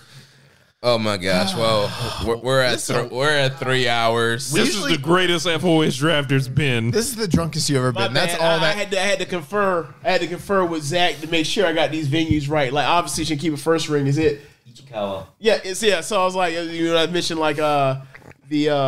should keep a first ring attendance for CYN. I started reeling off other small, super small Joshi venues. I was be like, all right, Yokohama Radiant Hall, Ishikawa Green Hall, Could CYN have drawn 15 people? Bro, you're not in the mic. We can't hear you. Could CYN have drawn 15 people to Shinkiba or wherever the fuck that next No, bro. To Shinkiba? No. To Eastern Tokyo? No. Nah. They're Western folk. No one would watch them. Yo, the OCC Roadhouse draws more than CYN. Oh my God. And on that note, all right. So are we gonna go into the gratitude, or are we gonna go into the tinfoil hat conspiracy? Oh my God. Yeah, hey man, if you got anything, go ahead and throw it up. let's do some gratitude. Rich is so drunk. We've been wilding out. Let's thank the people. Like he's got exponentially drunker. Bro, because he had 2 bottles of wine, and it's I like drank the same amount as he did. Yeah, but still, It's different. it's different. I guess so. Oh man. All right. Well, since I was first, I guess I will go first. So I am grateful for wrestling this past year. Even though, let's be honest here, we ranted, we raved this past 3 hours, but this was probably the hardest year it's ever been to actually collect things that we're outraged about and to actually be outraged. We were probably only really outraged for the first round, and then everything after the second round was like, we're annoyed by this. But in years past, when we were watching WWE, we were really fucking outraged. Like, bro, we would get to 4 hours and shit, it felt like. Yeah. So, the fact that there's less things to be angry about in the wrestling industry, sure, Vince McMahon, that was horrible, but we didn't have to cover, all the shit that we've covered in the years past. So, I'm grateful that things are better. I'm grateful that we're getting past COVID to the point where, the Japanese wrestling scene is coming back again. It almost seems like, Brit Rez is starting to come back again, especially since NXT UK is dead. I'm grateful for everything as problematic as there's been of things in AEW. They have blessed us with a lot of really great wrestling this past year, and just all the craziness and all the wackiness and all the carniness that is pro wrestling. And I'm grateful for you guys here in the network that I'm here to roll my dogs, and we're, chatting and talking and being able to do this year after year. I don't care. James can shake his head, but whatever. If I'm Usi, I'm Usi, whatever. But you guys are my friends. I'm glad that we're here to do this together. And I'm grateful for all the listeners and all of you who have paid to patronage this podcast and to listen to us. And if you are here at the 3 hour mark and you didn't pay anything, throw us some fucking money, because we don't ask you for shit all year, and you're here, bro. We put in fucking work. We give you guys the top of the line coverage and everything in the wrestling world, whether it's Stardom, AEW, live New Twitch Japan, video, yeah, all this shit. So pay clips. us. Anyways, I like how you say with the Stardom AEW. Nigga, that's me.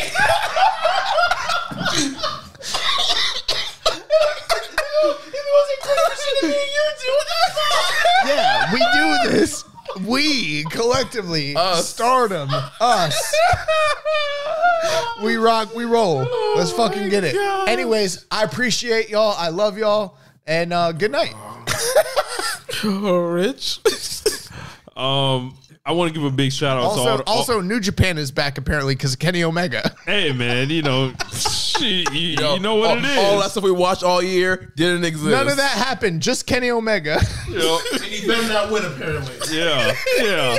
Y'all coming out here doing that bullshit, coming on these airwaves and on Twitter talking about Kenny Omega can't win. Oh no. Alright. Wait till January 4th when I'm on Keepin It Strong Style or one of them shows. Man, I'm about to come out there and tell y'all about y'all motherfucking selves. Oh, I opened a can of worms. Jesus. Oh my gosh. But I want to give a big shout out to all the other hosts on the Social Suplex Podcast Network. For all y'all putting y'all shows in. We don't got nobody that's out here putting out bad content or anything that I'm embarrassed to go out over the airwaves or anything like that. Big shout out to all my favorite wrestlers and people doing good work across like the pro wrestling industry and people that make Twitter more pleasant. And I think like it's been kind of a weird year for me because like a lot of my favorite wrestlers been like kind of elsewhere while Jericho was really prospering. But the Elite was kind of sidelined. It felt like for most of the year, and they come back and they're doing their thing, and it's cool to see them back, and it's cool to see New Japan kind of find their footing a little bit while also giving me the pleasure of saying, yeah, man, I was right about this Jay White shit. Like that shit ain't heating up nobody. Like that shit ain't making nobody excited. So, but everybody that's listened to One Nation Radio, downloaded it, that has commented on it, comes into Discord and talks with us. I appreciate you guys.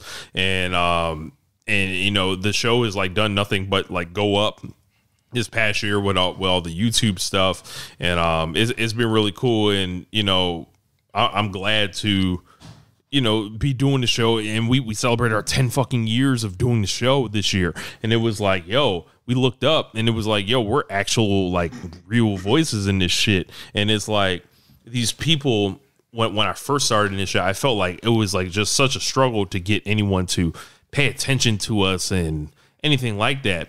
But like through fortunate circumstance, I got to get on What Culture. I hooked up with Jeremy on Twitter and started, saying, yo, why don't we, make Social Suplex like a bigger thing?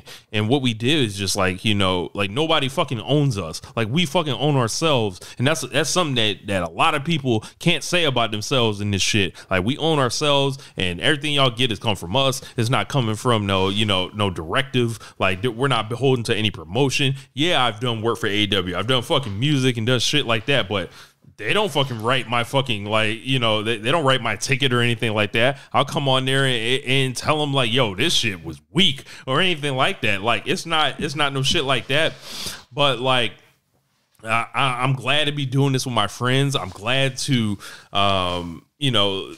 develop this sense of community with everybody that have done this. And like, it's cool to like really speak with everybody. And like my Twitter's got out of control these past couple months. Like it's just been anything I tweet can go over 100 likes. So I've been really conscious and learned to adjust to this stuff. But I appreciate, you guys like bestowing like that attention on me. So yeah, I'll pass it on. James, if you want, or Jeremy. No, it's James next, yeah. Yeah, I'm grateful for the year. It's been a lot of really good wrestling. Not too much stuff to complain about. I think a lot of it has to do with the part where, like, we WWE, we mostly only watch the pay-per-views, and pay-per-views, like, since the Triple H takeover have been better. So, like, yeah, like, I think Stardom's been great. I think AEW's been great. I think they've been the two best promotions I've seen consistently this year. I think New Japan has had really big, bright moments. I think that some of the stuff, like, with House of Torture and Bullet Club at times have been, kind of an issue. But, like, I think for the most part, like, I think they still have more quality matches bell to bell than anyone else.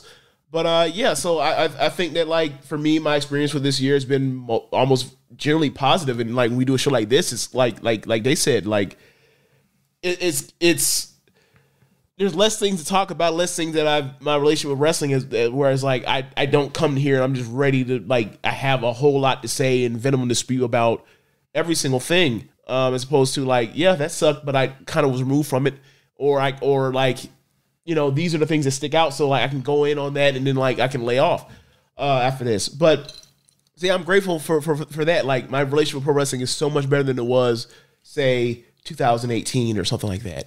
And I think that's mostly due to Stardom, but whatever. Like I'm really happy and excited for like as far as gratefulness or whatever else. Like I'm going to Japan next week actually, and That's like sick. I'm going to go see, and I'm going to go to like see like, you know, New Japan in Japan and see Stardom in Stardom, and you know, see Noah wrestlers and Noah Keiji Muto included, but whatever. And like, you know, get to see Tokyo Joshi Pro and everything else in Seedling and even Oz Academy, Rich. So like, yeah, like that's gonna be really fun. And like, you know, it was just a random thing where it's like, yo, man, like I really like Io, I really like Kyrie. I want to see what the fuck is else out there in the world. And you know, it's changed my perspective and my appreciation for pro wrestling now.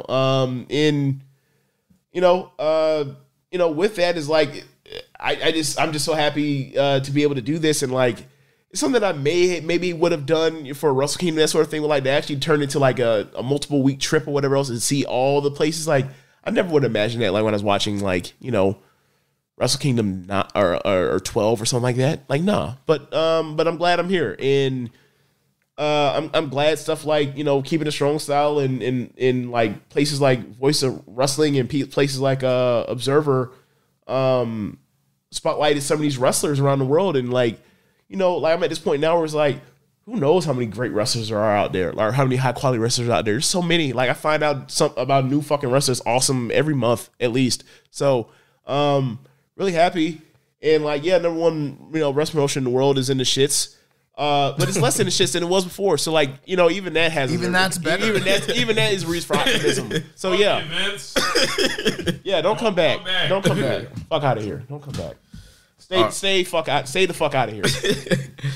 So to close it off, for me, definitely just grateful for the growth of Keeping a Strong Style this year. Appreciate everybody who's been subscribing, downloading, upvoting, all of the feedback we're getting, the listeners, you know, the contest, people who are voting in our year-end awards, and just seeing the stats from like the Spotify Wrapped and showing up on like the Spotify, you know, recommended wrestling podcast list is so cool. And, you know, having people like Robbie Eagles, who we didn't contact us, reach out to us. Yeah, it was sick. And just talk about how much he enjoys our podcast and, you know, listens to us and stuff like that. It's just you just don't know who we're actually reaching, listening to. Dax. I know Dax Harwood be listening to this shit because he's a fucking mark. Yo, fuck you, bitch. Oh my god. So shout out, thank you to everybody who supports Keeping Strong Style, who supports One Nation Radio, so Suplex Podcast Network, people who have been with us from day one. Thankful for all the great wrestling saw this year. Incredible matches, incredible wrestlers. Then from a personal note, thankful that I was able to get married this year, and I'm thankful that, you know, 3 of these guys around me here were my groomsmen. So I appreciate y'all, you know, being up there with me and supporting me through that. And so this was a great year. So I got something on that actually. So I didn't mention this on air before. I was going to mention this. I forgot, but like I'm glad you brought it up. So today I got Jeremy's Christmas card. I got it too. Yeah. And like I forgot. I think it's like the first year I knew Jeremy. He had sent a Christmas card. I went to Rich's apartment at the time, and I saw a Christmas card of Jeremy and his family at the time, and I was like, oh, okay, so you sent Christmas cards out. And I remember saying something to Jeremy, like, I was joking when I said this. I was like, oh, so you sent Richard Christmas card, but not me. Okay, all right, let's see how it is. And like, I was joking. And then the very next year, he made sure to send me one, right? So like, Jeremy has remarried since then, and like the very next Christmas since he's remarried, like I'm not gonna hear anything about James saying that I'm Hollywood or anything number like one on the that. list. James is getting this fucking Christmas list, and I was like, I appreciate the pettiness. I would do the same thing. It's great. That's awesome. So congratulations to Jeremy. I don't want to say shit, but like I haven't gotten a Christmas card. Like, Oh ever. shit! Turn this off. Let's go. Check your mail, bitch. Check your mail, bitch. I don't know. Josh like to get into they filed for grievances and shit. Like, nah, man, let's turn this shit off. It's starting to go bad. It's just like we podcast together. You know what I'm saying, Bro, you got mailed one, bro. He loves to be slighted, man. So let's go. Oh man. Yo, I just want to say to the listeners, we are the fucking best. The best. Like, there's a lot of other people you can listen to. said we coming for the gold. And, there are people that, hold on, let me take this shit off the mic stand. There are a lot of people that do wrestling content, wrestling media, wrestling YouTube videos, motherfucking Instagram posts. They ain't better than us. They ain't better than us by a long shot, goddammit.